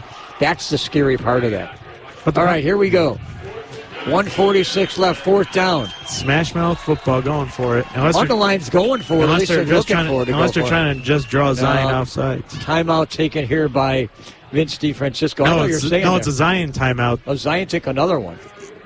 Yes, for our at-home officials, yes. At the high school levels, you can take back-to-back timeouts. So we got a fourth down and 3, 1:46 left. A second timeout here by Zion. 2 left from Mundelein. Now, how many wins do you say the Bears are going to have this season by the end? What's your saying? I think they can flirt anywhere between 6 and 10. I think they're in position to get that last playoff spot, but like you said, with some new pieces, that might affect chemistry, and they might come up just short. So I'll kind of meet you in the middle, Rusty. I think there'll be a bubble playoff team. Are you going 8 or 9? Yeah, I think 8 to 10. Let's say that. I thought about it a lot, and I know I've been waiting to step out and say, I don't know if I can buy more than 7. Green Bay, I think, could still win 9 or 10. Probably more like 9. I'm not sold on Detroit, I'll be honest. Detroit is a type of team that can look good in I don't know, game, Rusty. Montgomery looked good yesterday, and so did Jared Goff. Yeah, but Jared Goff has beaten Kansas City every time he's faced them. You're not going to play Kansas City every week. All right, here we go. Let's see if they're just trying to draw them off sides or will they actually snap Fourth down. Mundelein looking to go for it or trying? Looks like they're just going for the dead call, which is trying to get Zion to jump. I don't think Zion's biting. No, I think we're going to get a timeout here, or you're going to get a flag. Yep. And we got a whistle and timeout taken here by DeFrancisco. so now Mundelein's got one timeout. So we've had 2 timeouts for Zion, 1 here for Mundelein, and the ball hasn't moved with 1:46 left in the second quarter. But getting back to what we were talking about Detroit, one thing I see about Detroit every year, you think they're going to get somewhere. They don't. They always seem to have one side of the season they play well, the other side of the season they don't. But it's the opposite, Rusty. Usually Detroit is like 0-5, and then they have to play catch-up. We've seen over the years. You got to look back at some history here, Carson. Well, I've seen it with the great first halves, and they have bottom second halves. We all know Bruce isn't buying the Minnesota Vikings with all the one-possession games they had last year. Keep an eye on Minnesota. They're starting out with Tampa Bay. They got a couple games that they can win right off the bat, and if they get confidence. But remember, they lost Dalvin Cook, I think, in the offseason. They got a quarterback that can throw the football. All right, we're going to try this again. 4th and 3. And late substitution. Substitution from Mundelein. They're going to go with a punt. At least attempt a punt here. I'll do a fake. And there's they get the kick away. Nice booming kick near side away from the punt returner. Ooh, a bad bounce for Mundelein. About the 23-yard line. It was bad for Mundelein because it was at the 20 at one point and it bounced the Zion way. 30-yard punt, no return. Zion will have the football at the 23-yard line. Zion's going to be in trouble by burning those timeouts. So luckily they're a pass-oriented team. When the pass is incomplete, the clock stops. So I imagine they're going to hug that sideline, not too many run plays, and mostly pass, I would assume.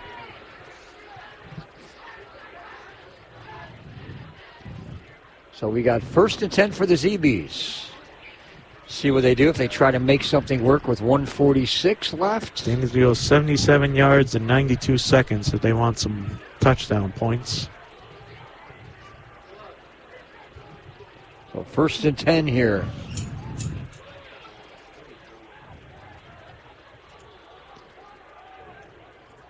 Odd formation. It looks like there's... It almost looks like the wing team Mundelein runs. 2 running backs in the back. Handoff here and going to break off a tackle, running room, and gets in the second tier. 1st down, about a 12-yard pickup for the Zion Benton Zee Bees on the handoff. French able to get something out of that. Yeah, he was not going to go down on initial contact. French wanted to get that first. So clock continues to run though. Well, remember, in high school, clock stops momentarily on 1st downs. Well, until they get the chain going. Gotta love the chain gang. Looks like the 1st down, handoff here, and able to shake one. And he couldn't get out of bounds either. Flag down at the 35. Made some running more than north-south. French was the one that took the run. Yeah, he stayed in bounds. And there is a flag over in the area that French came down. We got a face mask against Mundelein. Yeah, he's lucky that it's on Mundelein because he stayed in bounds. But I wonder if, I can't recall, I'm pretty sure a defensive penalty within 2 minutes. It's on the snap. Oh, no, it's not on the snap. They wind it up. So ball is at the 40-yard line, only a 5-yard face mask. 50 seconds left. So 1st and 5. Clock continues to run, 48 seconds left. They're not spiking it to preserve time. Not spiking, at least control the ball. I know what you're saying there. 3 receivers to the right, 1 to the left, 1 man in the backfield. French back to throw. Pressure coming on. To the right now running. Got room up the middle. Going to get hit, taken down about midfield. Hudson with a nice run for the 1st down. Did a nice job to gain about 8 yards. If Zion wants to preserve time, they should be lined up while the clock is stopped momentarily. And they 3 receivers right, 1 left. French to the right. Hudson back to throw. Rush coming on. Pressure. Steps up. Gets hit. Going to throw it down the sideline up in the air. It's picked off. Intercepted at the 20-yard line. Running room down the sideline. hit and knocked out of bounds at the 48. 28-yard interception return. That's the 7th interception on the year, Rusty. The defense played great last week. 2 interceptions, 1 pick six. And then the Grant game where I was at, they had 3 interceptions in one half. So Finn O'Malley was the one that came up with the interception. Can you say no-fly zone, Rusty? Nope. Because that's what it looks like. The old Seahawks no-fly zone defense. Or maybe the turnover chain, like Miami. And I think they're going to go with victory formation. Yeah, they're just going to take the clock down with 16 seconds, take 1 snap, and go into halftime. So that's where we're going to stand. 7-0. One drive is what leads the way for the Mustangs, and that's where we stand after the first 2 quarters here at Mundelein High School. Homecoming night, Mustangs leading the Zee Bees. We'll take a break, back with more about the first half and scores. We'll talk about that right after this here on WRLR. You're listening to 98.3 FM, WRLR LP, Round Lake, Illinois. More and more these days, it feels like sports are losing out to hype. Who dissed who? Who signed the fattest contract? Who got busted for cheating? Lost 2 is the unique capacity sports have to inspire us, to unite us. Well, great news, sports fans. Sports are still being played for the right reasons. They're still as entertaining as they are character building. You just have to know where to find it. And you only have to look as far as your local Illinois high school. You know, the place where the games are exciting, concessions are affordable, and the parking is free. Where the emphasis is on hustle and heart instead of hype. If you prefer real, honest-to-goodness sport played for all the right reasons, you'll find it at your hometown high school. High school sports. Games are being played this weekend at an Illinois high school near you. Okay, everybody, who's in?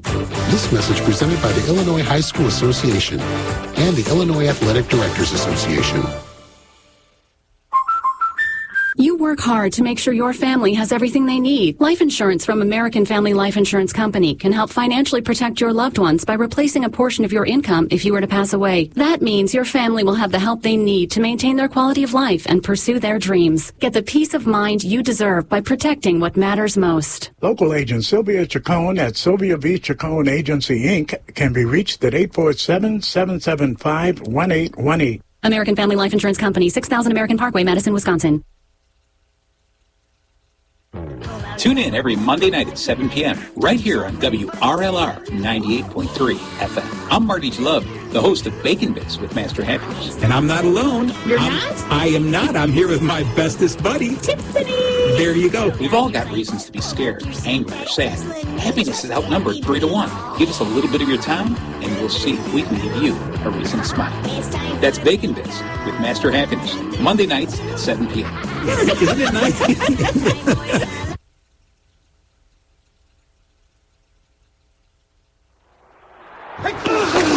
Imagine a world where kids no longer played football, or baseball, or basketball.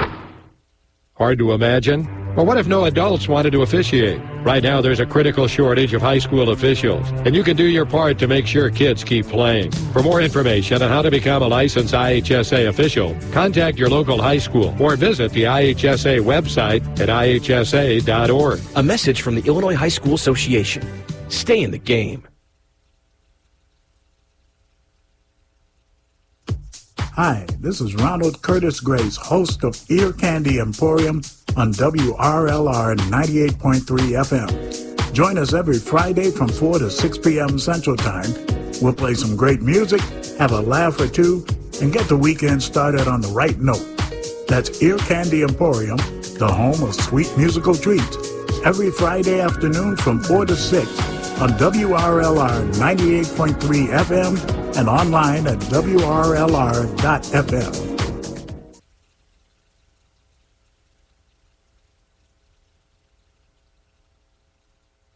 The law firm of O'Keefe, Lewis, and Bruno PC is proud to sponsor another season of high school sports on WRLR. Lake County has a rich tradition of high school sports, which WRLR broadcasts and streams to the entire community. If you are thinking of buying or selling a home or business, or have a question on how COVID affects your home or business, O'Keefe, Lewis, and Bruno can help you. Their number is 847-675-4790.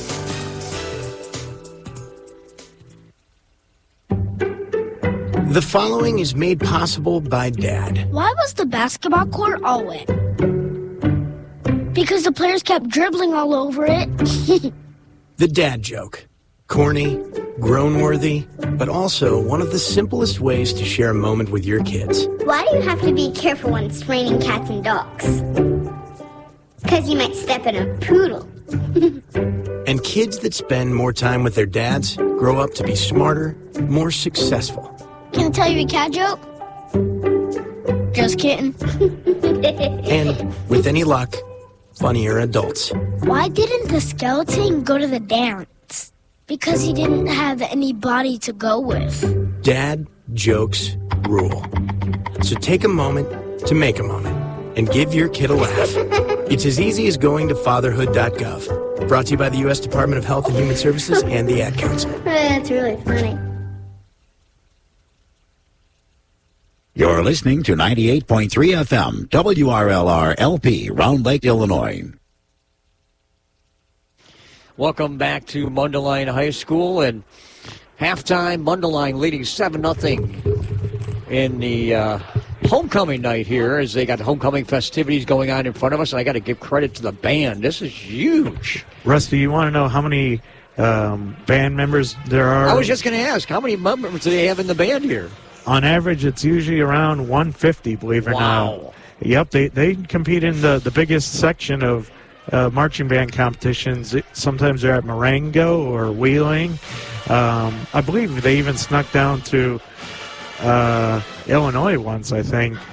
So, yeah. So they're a state-ranked band is what you're telling me. Yeah, they're very competitive. I was a clarinet for the band. They're led by directors Andy Sturgeon and as well as Jerry Shutout, who have been here since 2013, 2014. Well, I can understand that. I'm looking at this. I'm already hearing just a few pieces of this at the beginning. Looks like and this is the early part of September.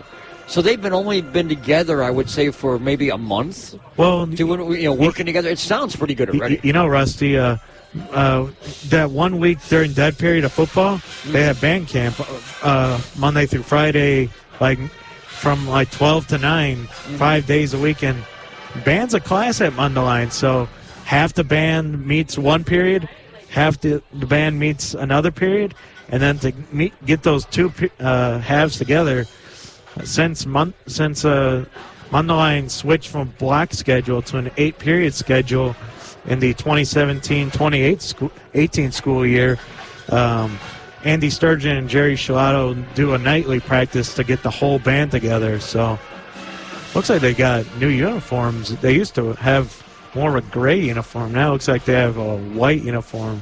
Well, I'll say this. They impressed me out here already, and we've only heard just a few minutes of what they're performing out here on the field at Mundelein High School. You know, Rusty, at Mundelein at least, band gets you out of gym. This is your physical credit.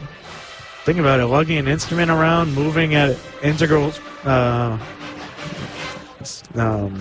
speed is not easy as it looks, especially if you're like a sousaphone player or a percussionist.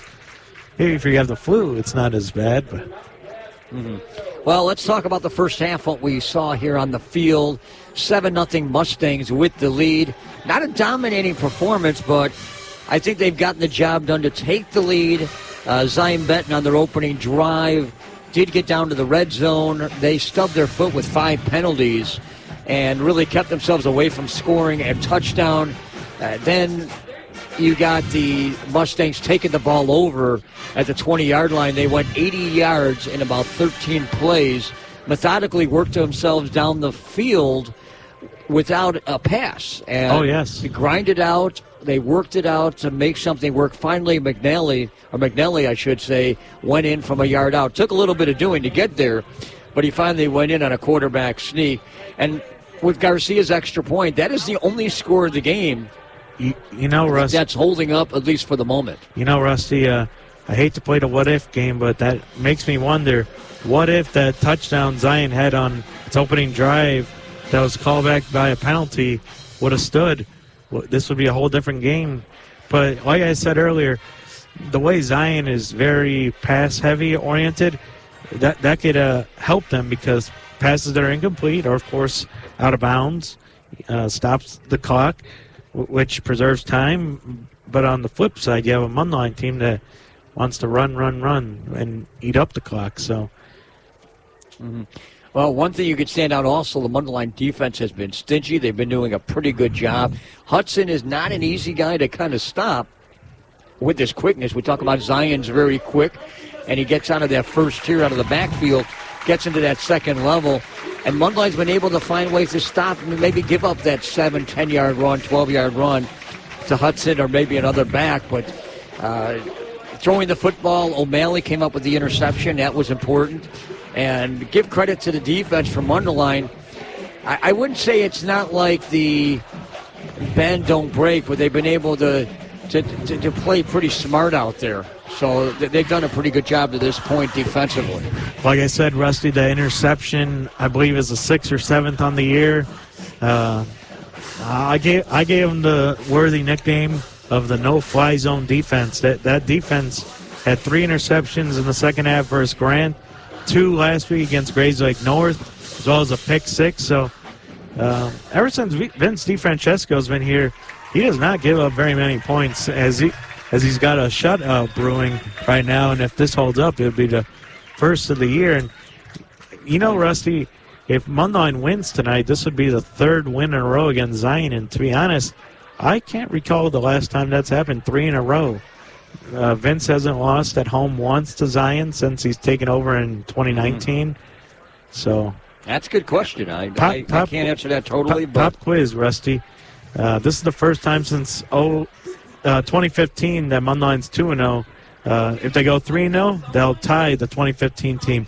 Name the last Mundelein team to go 4-0. Oh, my goodness. You're going to have to date me back to the 1990s almost. Nope. 2004, which was the last time these Mustangs were playoff bound under Dave Whitson. Did you know, Rusty, not too many people notice, there is an undefeated Mundelein football team in history? Now you're really taking me back to when? That was 1968 or 9. Wasn't around. It was the first senior class in Mundelein high school history. But back then, only one school from the conference would make the playoffs. Stevenson was also undefeated that year. They gave the bid to Stevenson. Much smaller school at the time. So, score-wise, let's go through some of these scores if we can. All right, Rusty, we have one game that's final, and let's just say it's not a Lake County favorable. Buffalo Grove 62, Vernon Hills 14, final there. Update. And the one thing I'm wondering, I know Buffalo Grove's much bigger than Vernon Hills, but was Vernon Hills healthy going into that game? Mordiano was suffered with cramps last week. They got a lot of two-way players, so maybe they might not have had their full length going. Did you see some bang-ups last week versus the Lakes? Well, it's not that there were cramps that were in that game, so who knows if they were 100%. Another update, Warren 20, Libertyville 8 in the fourth quarter. Warren trying to get its first that victory. Game was 8-7, and I talked about that in the pregame show, how much Warren, Brian McNulty, they're at home. They've lost 2 straight games. Yes, Libertyville's a better team, but some reason you get this feeling that they wanted to win this game more than meets the eye. Yeah, I would agree. Warren's probably the more hungrier team. They kind of want to return as the big boys on the block, but they need to win first. So we'll see how that game holds. Also, keep in mind to play in Gurnee. It's a tough place to play. Oh, yes. And, you know, I talked to Coach McNulty after the game last week, and Donovan McNeil, the running back, seems to be the bread and butter of the offense. And I asked him, do you want to be more balanced and be equal pass and run oriented? And he said, nope, when we tried that, didn't work out very well. So he owns up to the fact that, like Mundelein, he's very run heavy. Also, another game going on. Can you believe this, Rusty? The Grant Bulldogs on the road at Grays Lake North are up 20-0. This is the same Grant team that lost 28-7 in week 1 to this Mundelein team. Something tells me Grant did their homework and saw something, the same thing that Mundelein did last week. Because Mundelein beat Grayslake North, 42-17. So I know they're young. They're not the same team that they had from last year where they went, 9-2. But I think there's something going on that's different with the Grayslake North Knights. And some people were saying in the previews in the Daily Herald, to say, keep an eye on Grant. This could be a better team than expected. Yeah, and kind of like what Dom said, Sleeping Giant, they're one of the bigger NLCC schools. They're usually 7A. So, who, Grant? No, they're 6A. They've been 6A for years. I thought the last time they made it, they were 7A. 6A. No, they were 6A. Okay. They've never been 7. They could be 7 this year, but they've never. No, it's actually probably going to go in reverse because we found out at the beginning of the year that Lake Zurich, who ever since I've been on planet Earth has been a 7A school, and now they're a 6A school. Yeah, I think you're right. They can go 6. So, speaking of Lake Zurich, I did see a score. Lake Zurich beating Stevenson 10-0. Oh, that's final? No, not final, but they were beating them 10-0. Oh, beating them. Oh, I thought you said beat. I said they're one of the best teams within, the entire area. And if they're stopping what Stevenson showed the first week, whether it's run and pass last week entirely, there says to be something says that they have doing something really special defensively because they've done a great job so far to this point. Yeah, and I think Stevenson's off to a good start, and if they lost, tonight, it wouldn't be the end of the world. They still have Zion and Waukegan to pad up some wins, and then I'm really excited to see Mundelein and Stevenson clash in 2 weeks. I talked to Vince at the beginning of the year. He kind of says that might be the more favorable game for that 5th win, if you will. Mm-hmm. So Mundelein hasn't beaten him since '88. So, by the way, I just got this note here. Grayslake Central was up early on North Chicago 7-0, but I don't know if you knew this or not. That game was supposed to be in North Chicago, and that game was switched to Grayslake Central. Yeah, it was a lights issue. A light issue, huh? Yeah, sources told me that they were having problems with the lights tonight. So that's the second game that we've had now from the start of the season that's been switched because the Waukegan Round Lake game was switched on the first week. Now we see North Chicago get switched. This is a lights issue, so that's interesting to have that happen on there. Things happen like that. We saw that week 1 when Round Lake and Waukegan at the flip locations as well. We're looking through some more scores. Not a lot of scores to be found here that I can tell around the docket, but we'll have a full list to run through tomorrow unless we find more here tonight. It's not like it used to be where you can find on the Twitter ticker all these scores. People don't put the scores out there anymore. Rusty, there is no Twitter anymore. It's called X. Well, I don't know what you call it. Twitter X, is that what we call it? Something like that. Something to that angle. I don't even know why they call it X. I just like Twitter better. That's the guy that runs it, of course. You know that. Mr. Musk? Yeah. Let's see. By the way, this is homecoming. Earlier tonight, by the way, Zion Benton beat Mundelein by a score of 2-1. They had a soccer game before. Here's an update to pass along. Deerfield leading Conant 22-14 at the break at halftime. So that's interesting. Deerfield off to a 2-0 start. Now looking to go 3-0. And don't forget, they're in the Central Suburban South. They beat Highland Park last week. Now they got a nice lead and trying to pick up another victory. Hopefully they'll be able to do that tonight. Yeah, and I feel like Deerfield is going to need as many victories as they can get before heading into that brutal new Central Suburban South. I don't know. They might be able to do something with that. They may look better than you think in that situation. So I think right now that's about all we have at the moment. We'll keep up trying to find some more scores. But we're going to take a break. We'll come back, and we've got the second half kickoff coming up. 7-0 Mundelein Mustangs with the lead.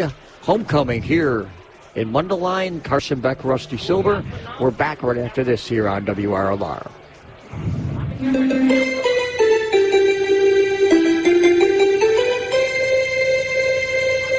You're listening to 98.3 FM, WRLR LP, Round Lake, Illinois.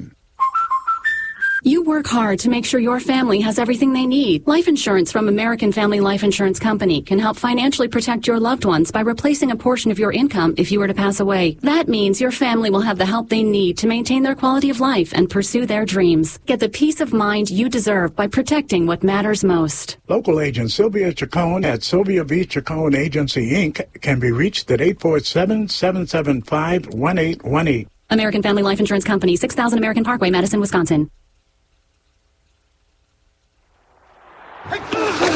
Imagine a world where kids no longer played football, or baseball, or basketball. Hard to imagine? But what if no adults wanted to officiate? Right now, there's a critical shortage of high school officials, and you can do your part to make sure kids keep playing. For more information on how to become a licensed IHSA official, contact your local high school or visit the IHSA website at ihsa.org. A message from the Illinois High School Association. Stay in the game. Tune in every Monday night at 7 p.m. right here on WRLR 98.3 FM. I'm Marty Love, the host of Bacon Bits with Master Happiness. And I'm not alone. You're not? I am not. I'm here with my bestest buddy, Tiffany. There you go. We've all got reasons to be scared, angry, or sad. Happiness is outnumbered 3 to 1. Give us a little bit of your time, and we'll see if we can give you a reason to smile. That's Bacon Bits with Master Happiness, Monday nights at 7 p.m. Isn't it nice?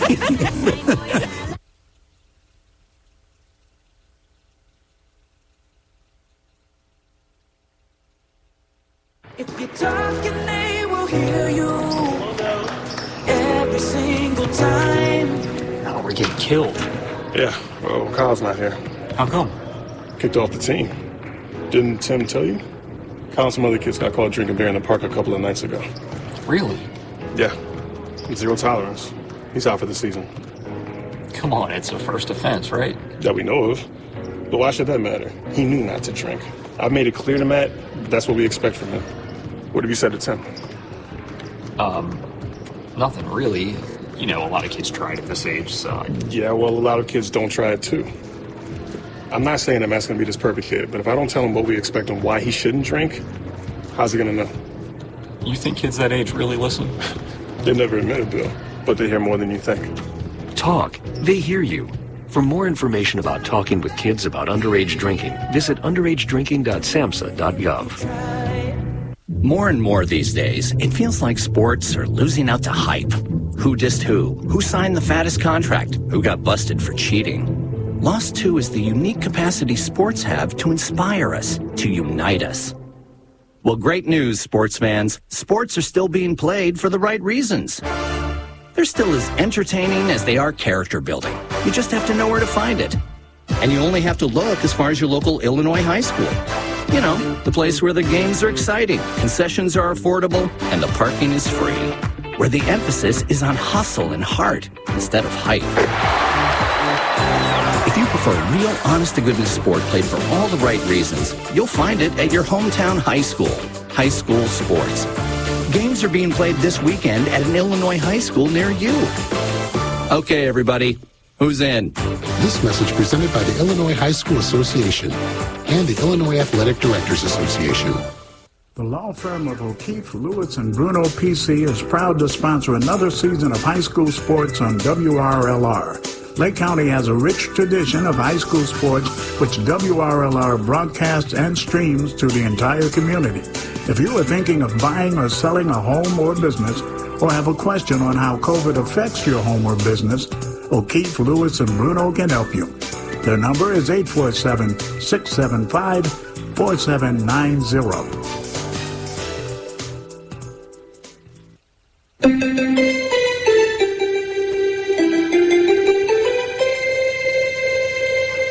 You're listening to 98.3 FM, WRLR LP, Round Lake, Illinois. Welcome back to Mundelein High School. We get ready for the third quarter. Both teams back on the field. Referees also back out there. And we do got a couple of updates, and it looks like Warren is running away with Libertyville, aren't they? Yeah, Warren 28, Libertyville 8, Ingurney, 5 minutes left in the game.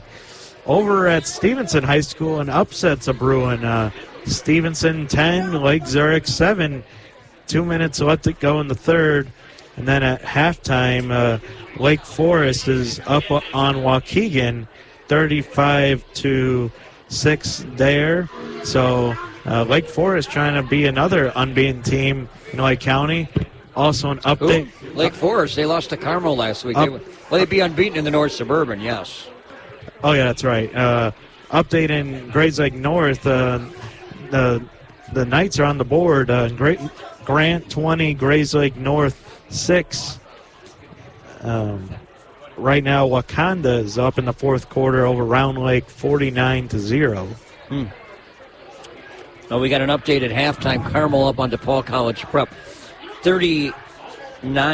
I wonder if that's homecoming. They usually like to use that game for homecoming.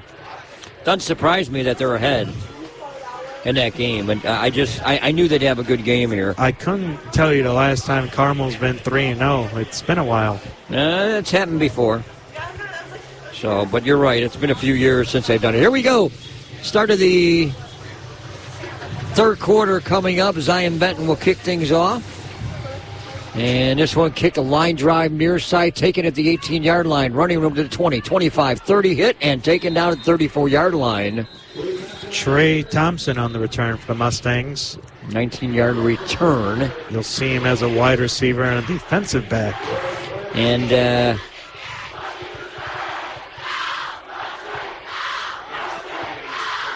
Ramoni Beals was the one that made the tackle. So the Mustangs has the ball to begin the third quarter. Still a pretty good crowd here. But some people have left. It's a nice evening, a little cool feeling out here. Yeah, I get a feeling like temperatures dropped into the 50s. You get that cool feeling here. Most of the student sections here, I hate to see it. Usually it's kind of the band parents that leave early after their kids perform. Mm-hmm. But there's still a good amount of fans here. And even Zion's brought some fans, too. Why not stick around at 7-0? Penalty against Mundelein. They'll push the Mustangs back. Legal use of the hands. Ball out back to the 23-yard line. Zion trying to win here at Mundelein for the first time since 2018, which was the last time they made playoffs. So 1st and 10. Man in the backfield. Snap taken, and it's going to be handoff. Up to about the 25, 26-yard line. Gain of about 2-3 yards to make it 2nd and 7 for the Mustangs. Brody Pollock on the carry. His brother used to be the quarterback for a couple seasons. And his oldest brother, Brandon, played basketball here and was also a tight end for a few years under Coach Larry Calhoun. So the Pollocks are no stranger to the Mundelein gridiron, Rusty. So 2nd down, we'll call it actually about 7. They placed the ball across the 25 to the 26-yard line, just underway in the third quarter. McNelly got a little bit of motion in the backfield at tight end. And now a shift, both tight ends shifting around. McNelly taking the snap, hands it off. Running room, and Pollock going to take it forward up to about the 30-yard line. Gain of about 4.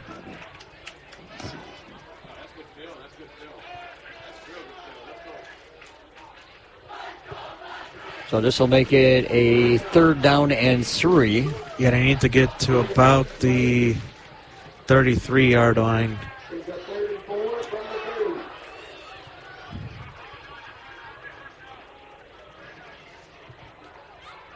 It looks like Mundelein Mustangs. Vince DeFrancisco looking with the running plays once again, like they started the game. At least for the moment. That's what you do when you're the winning team. Just drain that clock. But we still got a long way to go. 3 wide receivers this time. Now one back in the slot, snap taken, hand up the middle, 1st down and a little more. Diving his way out to the 40-yard line. And Pollock able to get some extra yards, found a gaping hole through the middle. That is a 1st down to the 40-yard line. Gain of 10. I love that last effort by Brody Pollock to stick the ball out before he falls down. That's how you get the extra yardage. It's not about where the body's at. No one cares about that. It's called football, not foot body. That's where the ball's at. 1st and 10, 40-yard line. McNellick going to hand it off, running room, right side of the line, get a couple, trying to break off a tackle or two. Zee Bees stingy this time. Kind of put the bite down and slowed him up with a couple of yards this time out to the 43-yard line. Looks like Jaden Young-Delic, the junior, was the one that made the tackle for the Zee Bees, as he had a rough time bringing down big Brody Pollock. The Pollocks are usually big shoulders and huge. Well, 2nd and 7. Split off this time. Receivers on the right side, 2. Handoff this time. Up the middle, a gain of about 3-4 yards. Looks like Pollock got to the 46. Pollock taking all the running on the snaps here on this drive. So 3rd down and about 3. Yeah, knowing the Pollock family and how Brody's been playing today, I can tell Brody's more of a bruiser, grind it out, get the contact, and he needs a break. They just gave him a water break just now. Mundelein at the 46-yard line, their own territory. Needs about 3, maybe 4 yards to get the first down. Man, Zion's really loading up the box. And tight formation, handoff, right side line, pushing his way, and it's going to be enough for a first down. I like the effort. Real tight formation. And that's going to be enough for a first down across midfield. We'll place it right at midfield there. Facing the Zee Bees side of the line. A big guy on the carry there. So this is going to be 1st down and 10. So Mustangs again going with their running style here.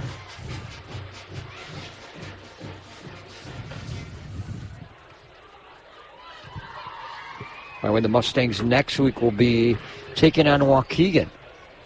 Zion, It'll be the last I got to check on that, where they're headed. It'll be the last home game for Mundelein for a while. Offset eye.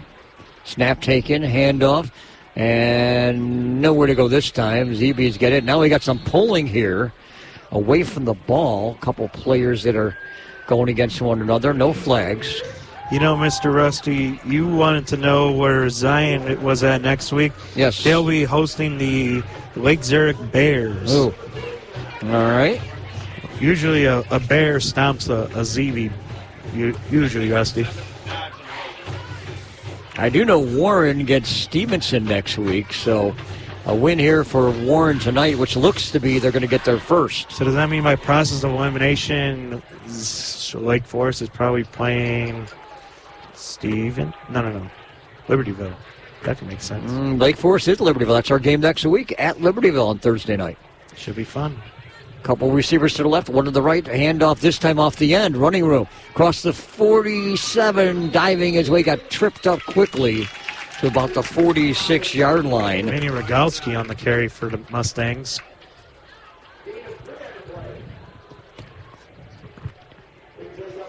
Yes, Rogalski with that nice run, but I give credit to the Zee Bees because they had a couple players that tripped them up at the 46-yard line. Yeah, Rogalski's more of the speedster running back. He likes to look for those gaps that will get into the open field. He's not like Pollock where he lowers the shoulder and takes guys with him.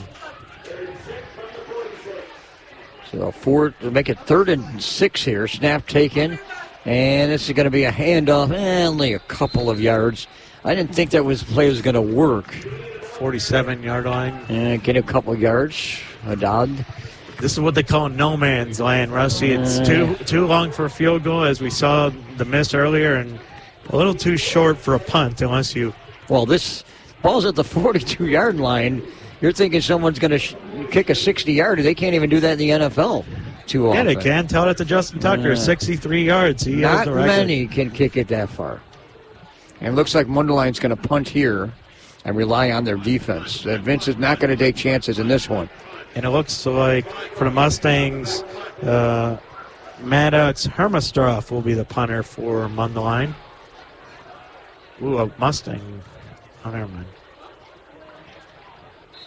And whistles in the snap. Hermastroff got the ball, but something going on right around the line of scrimmage. Delay of game. Delay a game. Somebody moved in a neutral zone. Somebody stationed themselves. It's going to be a 5-yard walk-off. See, this is the goofy thing about Mundelein. I'm pretty sure, other than Waukegan, that they're the only school in the North Suburban to not have a play clock, and that hurts because you got to rely on that umpire, and he only counts off out loud at the final 10 seconds, and by then you got to be like, whoa, where do I got to go? That's a good question why they don't have play clocks here. 4th down. A guy set up to the Y side. Now 2 guys going out wide to the right. Snap taken. Oh, it's a fake. It's a fake here. Hermannstadt's going to run it. 50, 45. He's got the first down to the 30. 25, 20, 15. Cuts it back. 10, 5. Are you kidding me? Short. He's in for the touchdown. No, he's short at the 1, Rusty. Wow. That was 47-yard run by the punter on a fake. I knew there was something going on. Some guys were moving to the outside to the right. Well, that's the fun part about a rugby-style kick is you never know when he's going to pull it down in his chest and run. So that I said earlier that they should have faked it. That was a smart play by Mundelein to not only get the first in the red zone, but you also keep the ball out of the hands of Zion, who desperately wanted to see that ball with as much time as possible. And just a gut punch. Well, that was you saw a couple of the moves when guys were getting moved to the outside of the line. Something was going on at that point. Oh, yeah, there was players shifting. I was curious if they were going to call illegal motion because there was... Nelly taking the snap here, goes in, quarterback sneak into the end zone for the touchdown. McNally with the second touchdown of the night. So Mundelein has increased the lead. Fire up that fight song. I'll be honest. Initially I didn't think that was going to be a fake until I saw people moving out, and I said something's going on here. Oh, I'm always skeptical whenever I see a rugby-style punt when they're rolling out. I never trust it until that ball is out of his hands. Let's see if the kicker here can redeem himself from that miss earlier, Christian Garcia. McNally's the holder, so anything can happen here. Now Garcia setting himself up. Snap taken. Here's the kick. It's up and through the uprights. Hasn't missed an extra point all year. So 14-0. 4:30 left. We'll take a break. Mustangs out in front, 14-0. Here in the third quarter. Back right after this here on WRLR. You're listening to 98.3 FM, WRLR LP, Round Lake, Illinois. What do basketball, choir, drama club, and marching band all have in common? They're all high school activities that offer learning opportunities not necessarily found in the classroom. They take up just a fraction of a typical Illinois high school's budget, and they go a long way to giving young people the tools they need to thrive. High school activities, they're more than extracurricular. They're extra important, too. This message presented by the Illinois High School Association and the Illinois Athletic Directors Association.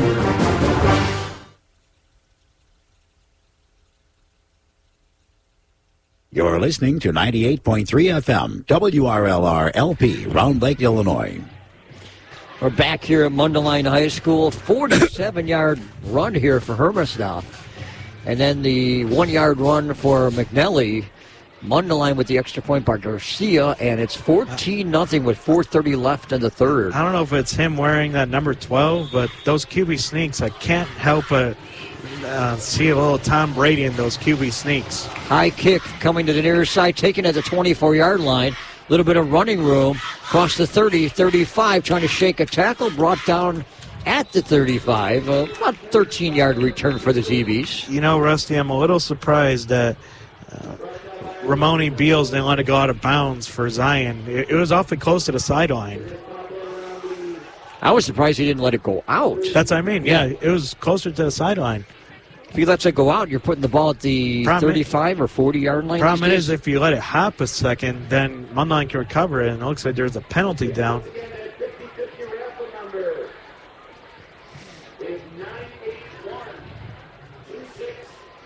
Where's my number? I don't know what I did with the ticket. I didn't buy one today. That's the problem. You left it in your other pants? Usually I like to grab one of those great 50-50 tickets. And one time I've ever won one of those. Really? Yes. What did you time. win? Cash? A Yeah, you got or... the cash. And Cubs tickets, too, to go with that, believe it or not. It'll never happen again. One of those lucky times. I'd rather win the lottery instead. Snap taken, and it looks like a pass play.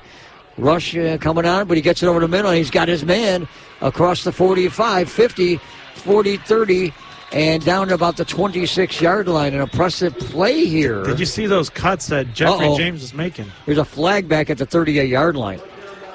It can either be a roughing or a hold. It's usually what happens when it's a backfield.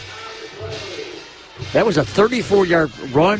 The umpire. A 34-yard catch and run, which looked like a really nice play. Jeffrey James with some shifty directions for Zion. Well, James is the one, you're right, that caught the ball. But there was something in the backfield that eluded that, the hold that brings it back. But did you see how quick that he was able to change directions? He went upfield, downfield. That's what we're talking about speed. It's not the speed, it's the shiftiness that Zion It's agility. Had. It's talent. That's what it is. I don't think I can make those moves. Yikes, that's going to put him at the 25. That's the 7th penalty against Zion tonight. I think Mundelein's only penalty was that unsportsmanlike. Well, they've got a couple. They've had about 3 penalties tonight.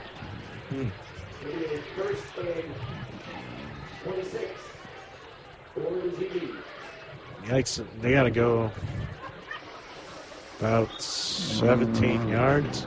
That's first 26. and long. Let's say it that way. They got to get across midfield. It's about 26 yards here. 25, 26, somewhere in that range.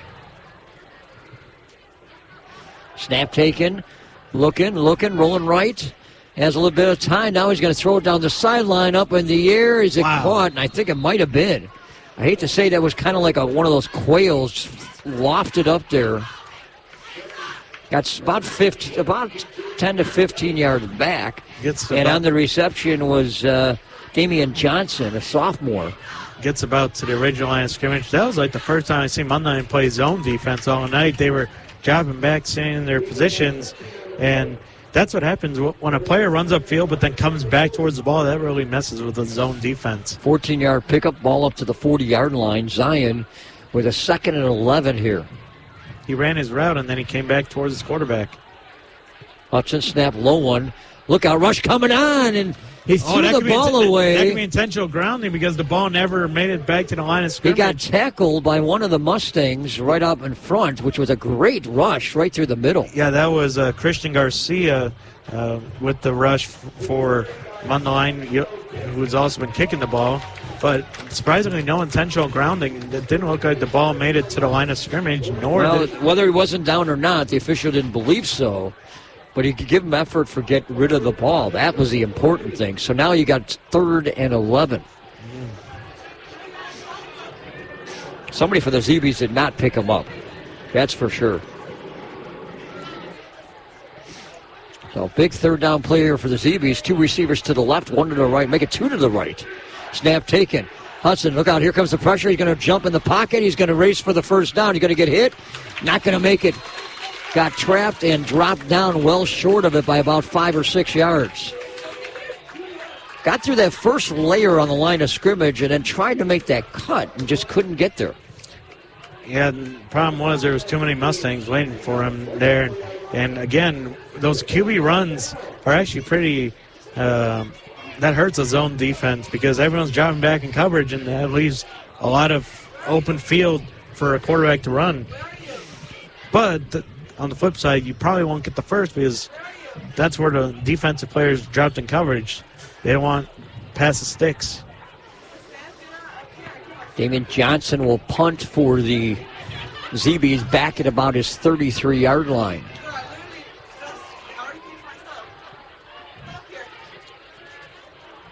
This one kicked away, line drive, and nowhere to go. No one to chase it down. Gets inside the 25, will roll down to the 20-yard line. A 36-yard punt, no return. Mustangs will have the ball at about the 20-yard line. for their next possession. 2:03 left here in the third quarter.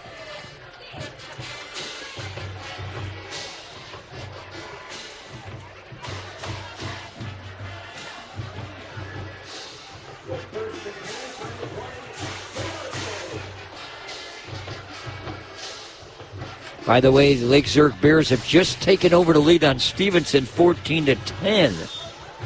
Rusty, with 6:37 left in the game. We also have a final score: Wakanda 56, Round Lake 0. Jeez.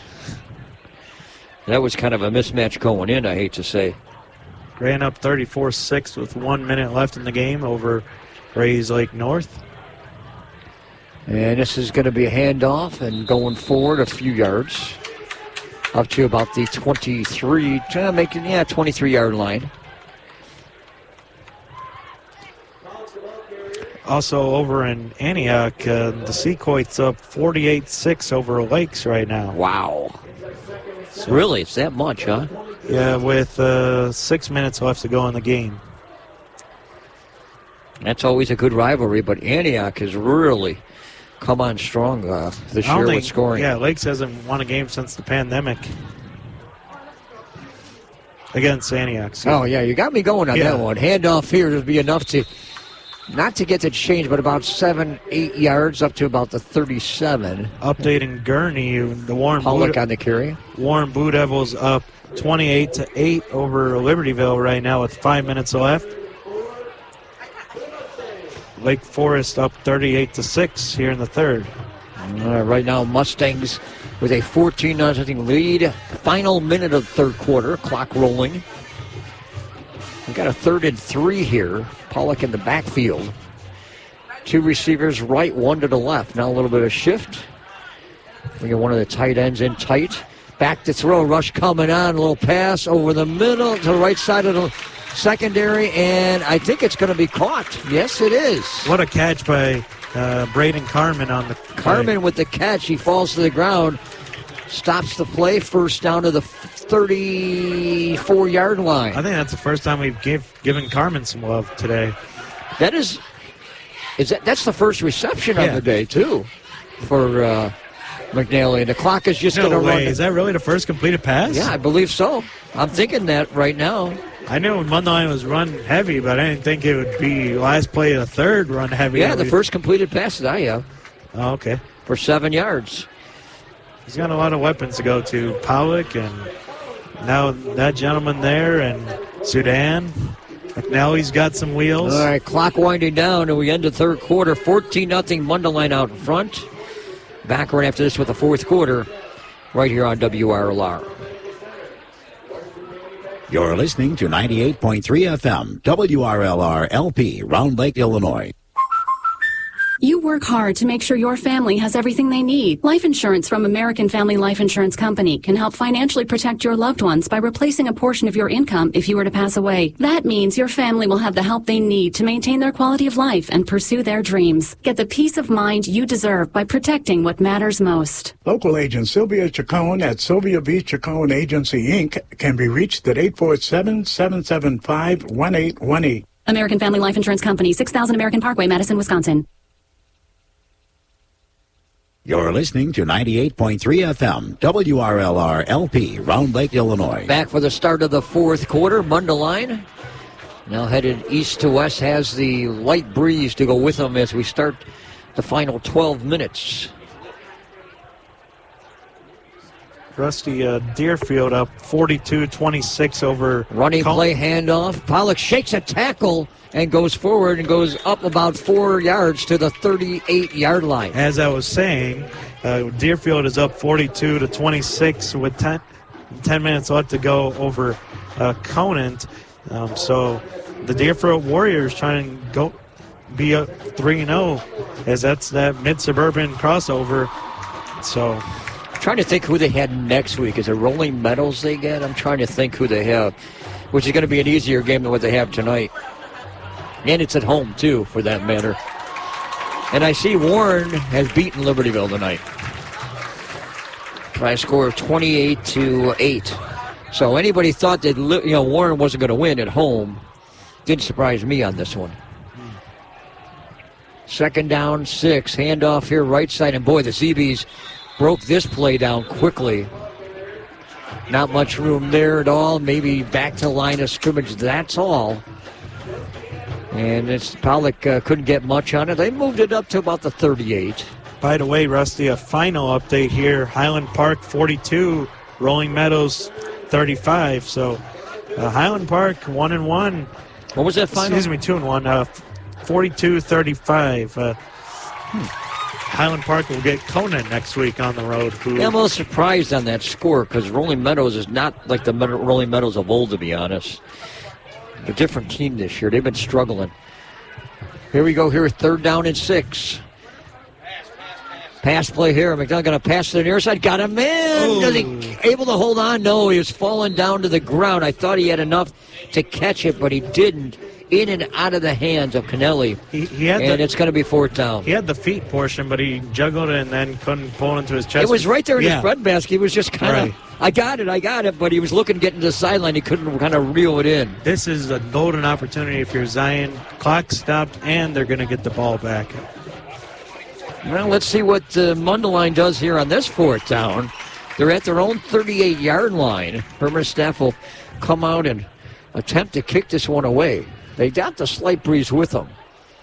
I thought it was going against them, Rusty. No, it's going. Oh, yeah, you're right. They're going towards the scoreboard. It's in their face. No, at their back. Excuse me. They're shifting a player, but I'm not sure if they'll fake it again.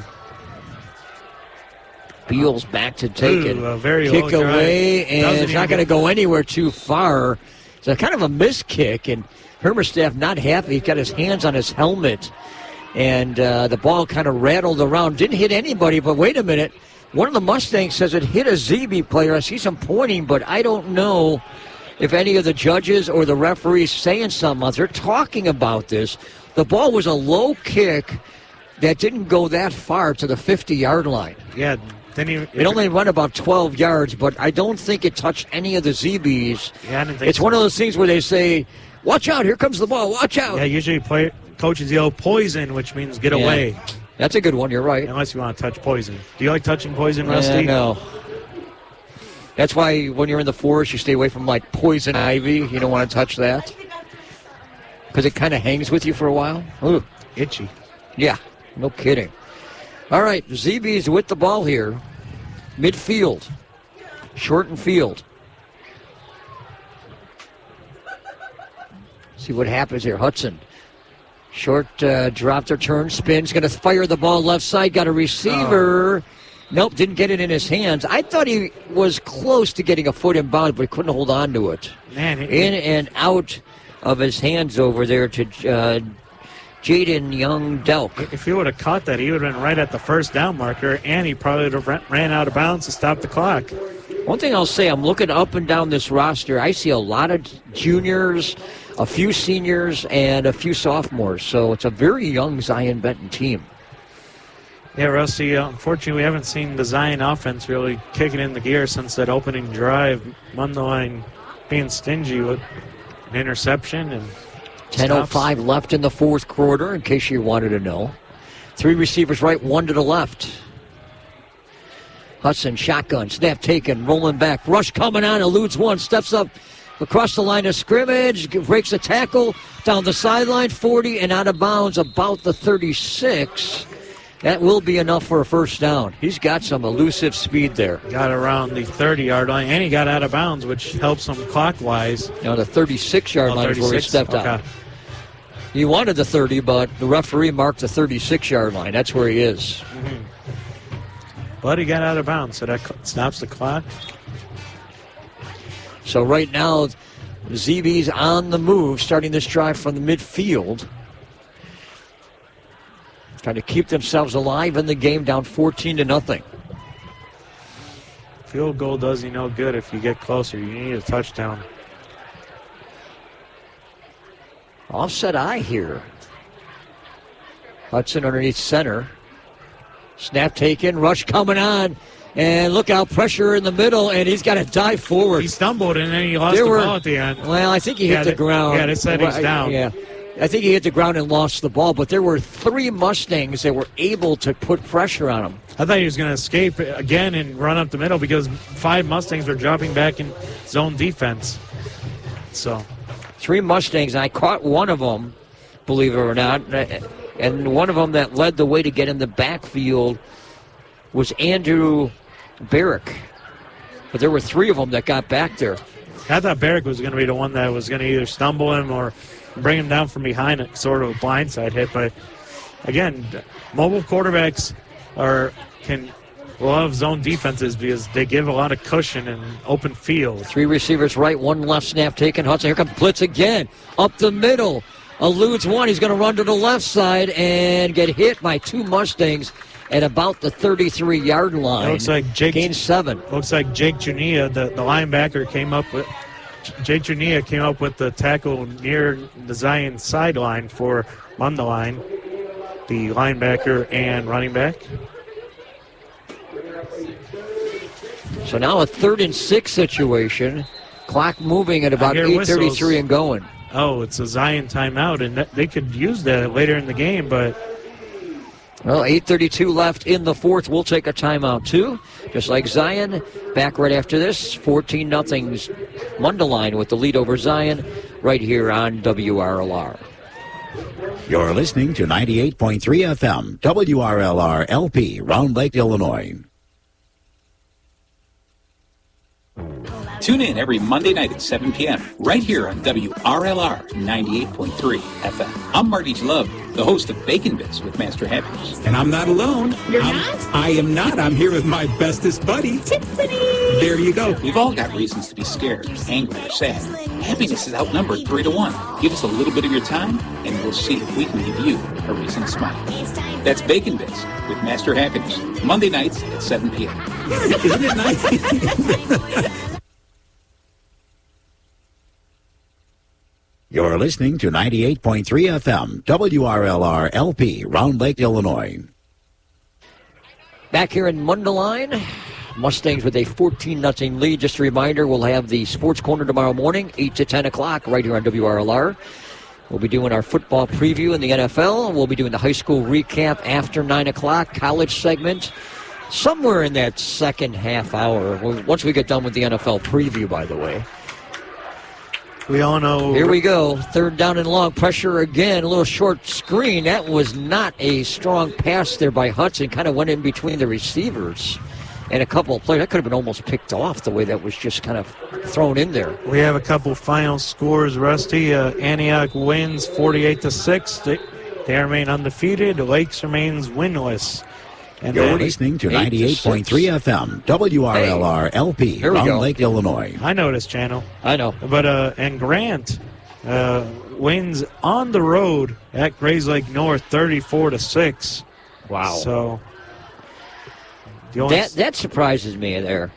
Well, that, and also I think everyone's eyes popped out of their heads when they saw Grant go on the road and beat Glenbrook North. So even though Grant lost big by 21. I'm not totally surprised because I just noticed some too. Glenbrook North's not having a good night with their mid-suburban foe tonight too. But even though Grant lost by 21 to this Mundelein team, is there a path, given how down some of the schools in the NLCC, like Round Lake, North Chicago, and Grays Lake Central have been, that maybe Grant can find its way to the magic number 5 or 6? It's a possibility. Who knows? They haven't made the playoffs since 2019. By the way, Lake Zurich just scored another one. Ooh, so what is it, 21-17? 21. It's now 23-7 over. It says 23. I thought it was 23-10, but it's 23-7. Jeez. Derringer interception followed by a Peroni touchdown. Peroni over 100 yards again for the 3rd week in a row. Mustangs creeping up, showing pressure. Pre-snap. Snap taken. Look out, fumble football. Rush coming on, and down goes Hudson. And that was number 32, Dominic Seminaro, the junior linebacker, coming in and just laying the lumber there. Well, I'll tell you one thing. He had a rush earlier that he didn't get him on, but this time he got him this time. Yeah, there was no one there blocking. It almost looked like he hit him on the blind side. That fumbled snap really screwed up the timing for Zion, and that could come to bite them with only 2 timeouts now. And they were sort of in prime position on the field. That Lake Zurich score is strange because we thought that Stevenson was up 10-7, but now I'm getting something here that says they're up 21-7. So either it's 21-7 or 21-10, but Lake Zurich's out. You said the Warren game's final, right? Yep. Okay. That one's final for the night.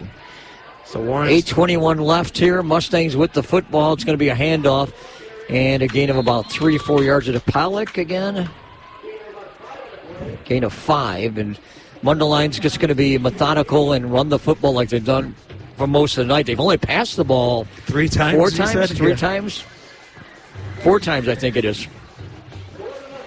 4 times tonight for one completion.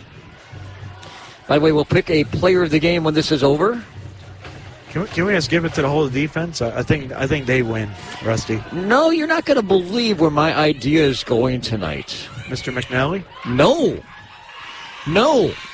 Is it one of the running backs? No. Jeez. You're going to have to think about it. Oh, is it an offensive lineman? No. Running play here, and it's running room. Past the 50, 45, 40, hit from behind and taken out. Pollock again with a good run out to the 36-yard line into the ZB territory. Now, Pollock would be considered for a possibility. He's had some good running here in the second half. What about the other running back, Al-Khatib? No, not at all. By the way, that was a 21-yard run. My consideration goes to the punter. Oh, okay. That's a good one. Yeah, because that was a game-changing play. So you run 47-yard run to the 1-yard line on a fake punt. Maddox Hermestov, and he's also a wide receiver and defensive back. How often do we give it to a punter? Is that a possibility tonight? Maybe he'll be a future Ray guy. Pollock's in the running, too. Maybe he'll be the next Ray guy, Rusty. I don't know about that. But he's a runner in this case. Rush coming on the backside. Look out. Gets rid of it. Pass intercepted, I think, at the 20-yard line. I think it's a catch. Yeah, they're going to maybe It's a catch, and I think we got a late hit after the play. The interception made by Ramon. Sudan was the one that was over there. I don't know what he did exactly. He tackled him after he was down. That's the question mark. And I don't know what they're going to do with this situation here, because this looks like trouble here for Sudan. They're going to call a dead ball penalty on Mundelein. And just to update our listeners, Ramon Beals, the junior, was the one with the interception for Zion. Thanks for catching on that one. I think that might be McNeil's first interception on the season. I don't think he threw any week 1. I'm pretty sure he didn't last week against Grays Lake North. Maybe he had 1, but then again, when you only throw it 4 times, maybe 5 today. That's his 5th throw today. He's got 2 completions, 1 for a pass completion, now 1 for an interception. Wait a second, Rusty. He's got all the touchdowns today, and you don't want to give McNeil the... No, he just threw away his opportunity. McNally, no. Pun intended, Rusty? No. Throw away? No. Right now, it's in possession to the punter. You just want to give it to a position that doesn't get enough love. It's kind of like the offensive line. It's a great play. It's 47 yards. Punters are like 48. Offensive line. You don't notice them until they make you notice them by either doing something really smart or really stupid. I mean, it took the game from 7-0 and set it up for 14-0. Nothing wrong with what McNally's played today. Nothing wrong with the way Pollock's played today. The defense has done a good job. Right now, Zion Benton, though, has the ball back with 6:43 left. That's still a lot of time on the clock. Yeah, but that 2 timeouts might hurt them. Snap take, look out, fumble, and falling on the ball, luckily at the 25-yard line. That ball just skirted through the hands Rusty, of Hudson. I got an update here in the 3rd quarter. Carmel Corsairs 39, DePaul College Prep 7 in the 3rd. I wonder if they started late. Can the other school... 39 to what? 39-7. Can the other school in Mundelein, Carmel, start 3-0? That would be a fun trivia question. When's the last time the 2 Mundelein schools started off 3-0 in the same year? Boy, that you're going to have to go digging on. Vince DiFrancesco told me he'd be interested in restarting that rivalry. We haven't seen those two play each other since like 06 when Dave Whitson was the coach against Andy Biddle. Boy, we have to go really digging on that one. I don't know if that's ever happened. What? Both teams 3-0? Yeah, 3 wide receivers right, 1 to the left. Quick pass over the middle. It's caught and tackled quickly.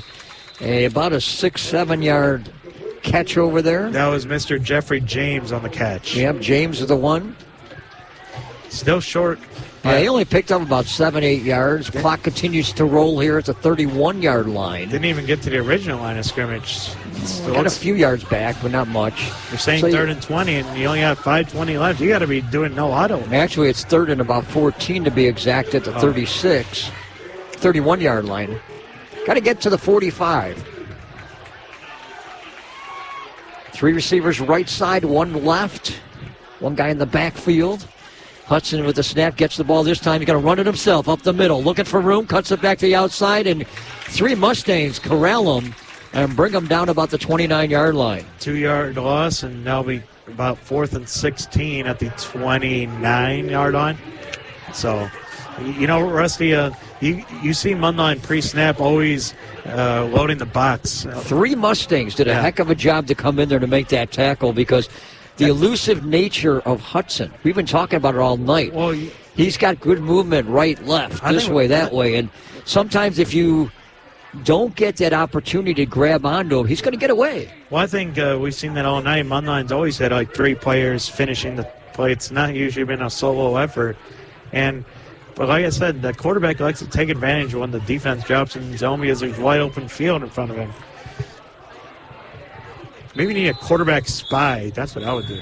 4th down and long here, 16 yards to go. Timeout taken from the Mundelein sideline. Zion. Zion took the timeout. Second timeout. I thought it was Mundelein taking the timeout here, but Zion will take the timeout. So they only have 1 to play with 4:10 left. Meanwhile, Mundelein will have all 3 timeouts left in regulation.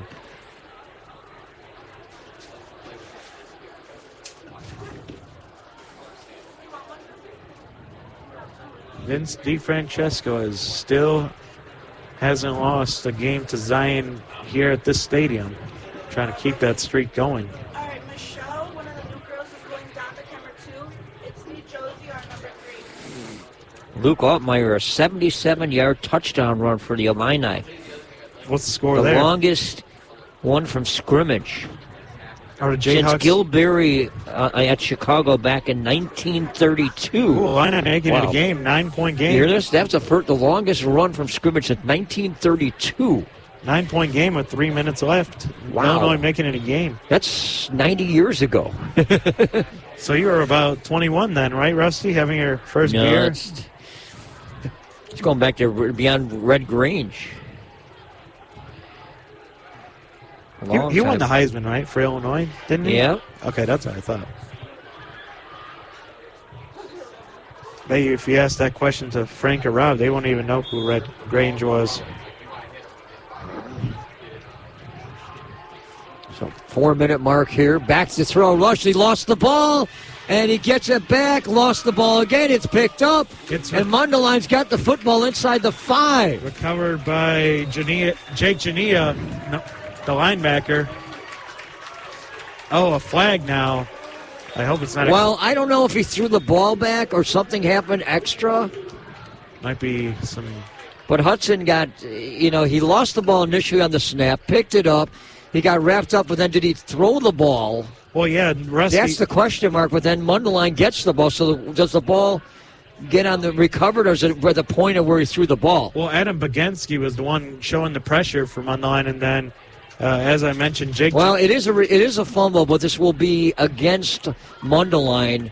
Some extracurricular activity. It's a 15-yard walk-off back to the 19 yards, 18-yard line. The referee went a little further than he should have. Yeah, on sportsmanlike on Mundelein. Yeah, there's been a little bit of chippiness after some plays.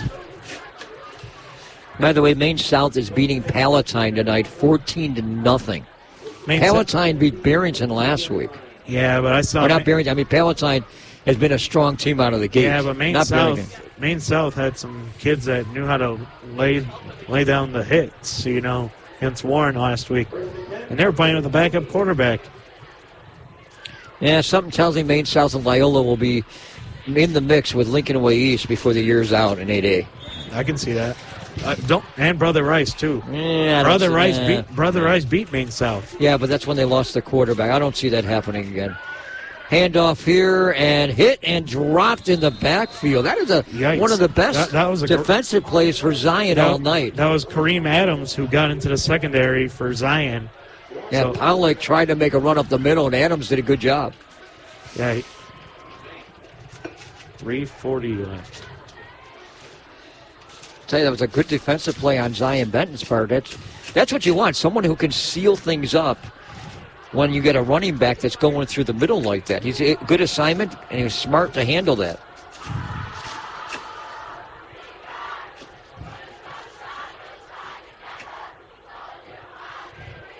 Student section having some fun singing here.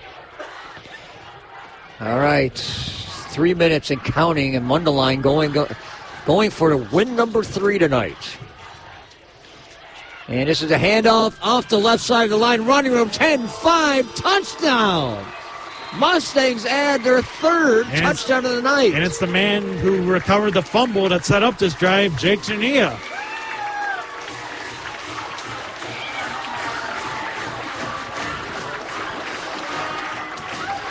Jania with the run in for the score, 19 yards. So you're going for your third win tonight. You get 3 touchdowns. See how everything flows in threes tonight? Something in that order. But your punter, for some reason, gets a big play. Garcia, extra point tried. Kick is up, line drive fashion through the uprights, and it's good. Still hasn't missed an extra point. And by the way, there's 3 minutes left in the game. 21-0. The score, Mustangs with the lead. We'll be back right after this on WRLR.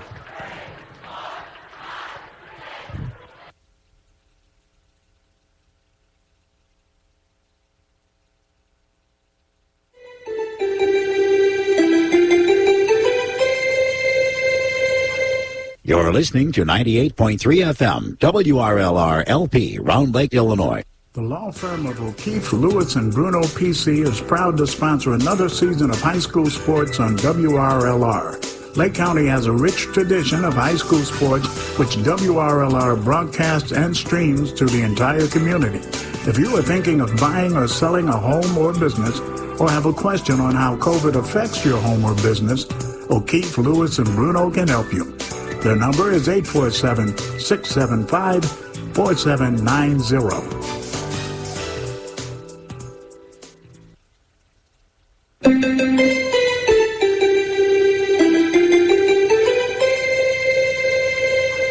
You're listening to 98.3 FM, WRLR LP, Round Lake, Illinois. Welcome back to Mundelein High School. 21-0 with the Mustangs out in front. 3 touchdowns here tonight. And they've done a pretty good job with making sure they can beat the Zee Bees. Bouncing ball this time, picked up at the 24-yard line. Running room 25 to the 30, 35, and to the 38-yard line. That's where the Zee Bees will have the ball. One last opportunity for them to make something happen.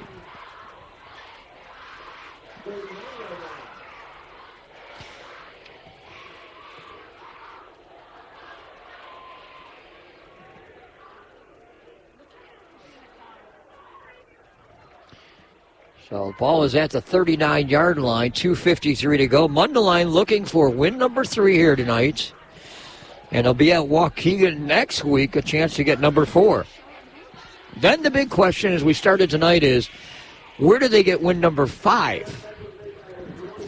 That's the big question.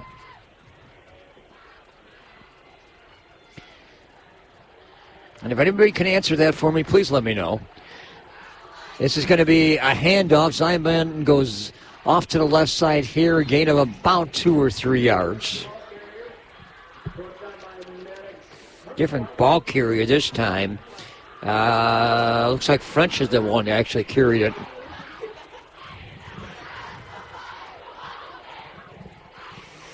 So Zion Benton going to let the clock run down, run out. And we've got our player of the game is going to be Maddox Hermanstrath, the punter. What? The punter's going to get the player of the game honor today with the fake punt and the run down to the 1 yard line. I think someone shocked a pass down the sideline, incomplete. Tried to get that over to Beals, a little bit too far. I'll say this Zion Benton quarterback, he's going to have a game somewhere down the line here that people are going to take notice of.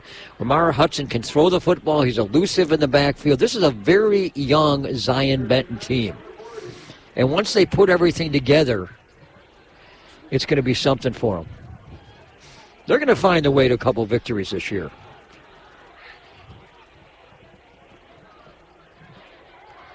Minute 56 out of clock, 3rd down, 9. Snap taking, going to be a handoff.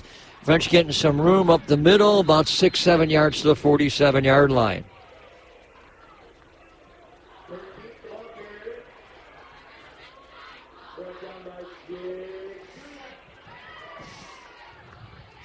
So now we got 4th down and 2.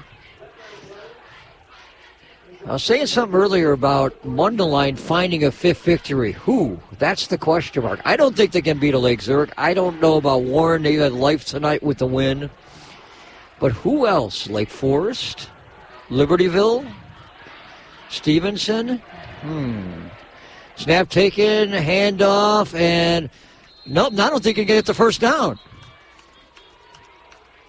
Mustangs just showed why they won this game here tonight with its defense, stopping the Zee Bees before the line of scrimmage. Oh, now a flag is thrown. I think, did a couple of Mustangs too much celebration on that play in front of the Zion Benton bench, possibly?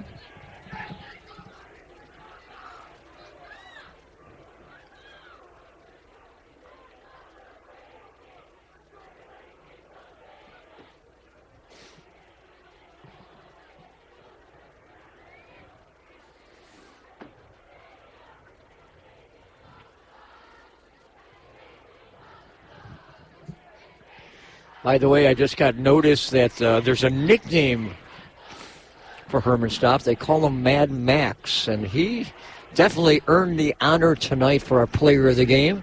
Referee's conferring now about this last play. Minute 10 left on the clock. Here's the one thing that really boggles my mind. The game is over, and I know you want to be right, but sometimes you don't need to have all this extra discussion. Take care of it. Let's be done with what's going on. I think a lot of people would agree with that so late in the game.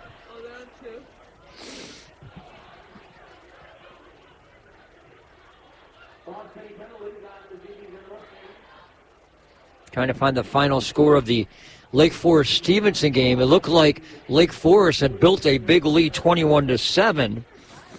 And if that stays pat, then Lake Forest will go to 3-1.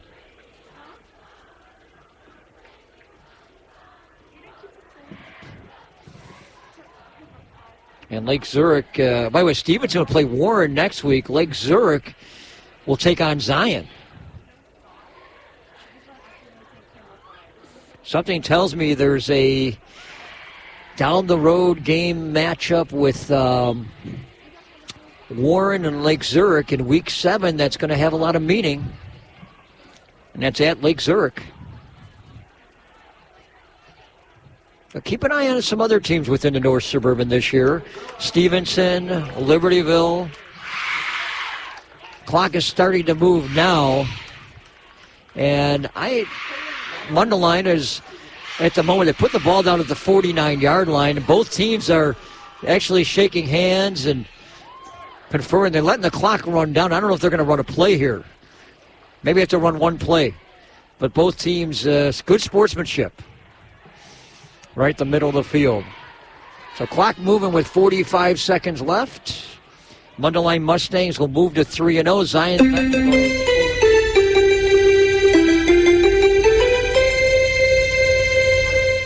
You're listening to 98.3 FM, WRLR LP, Round Lake, Illinois.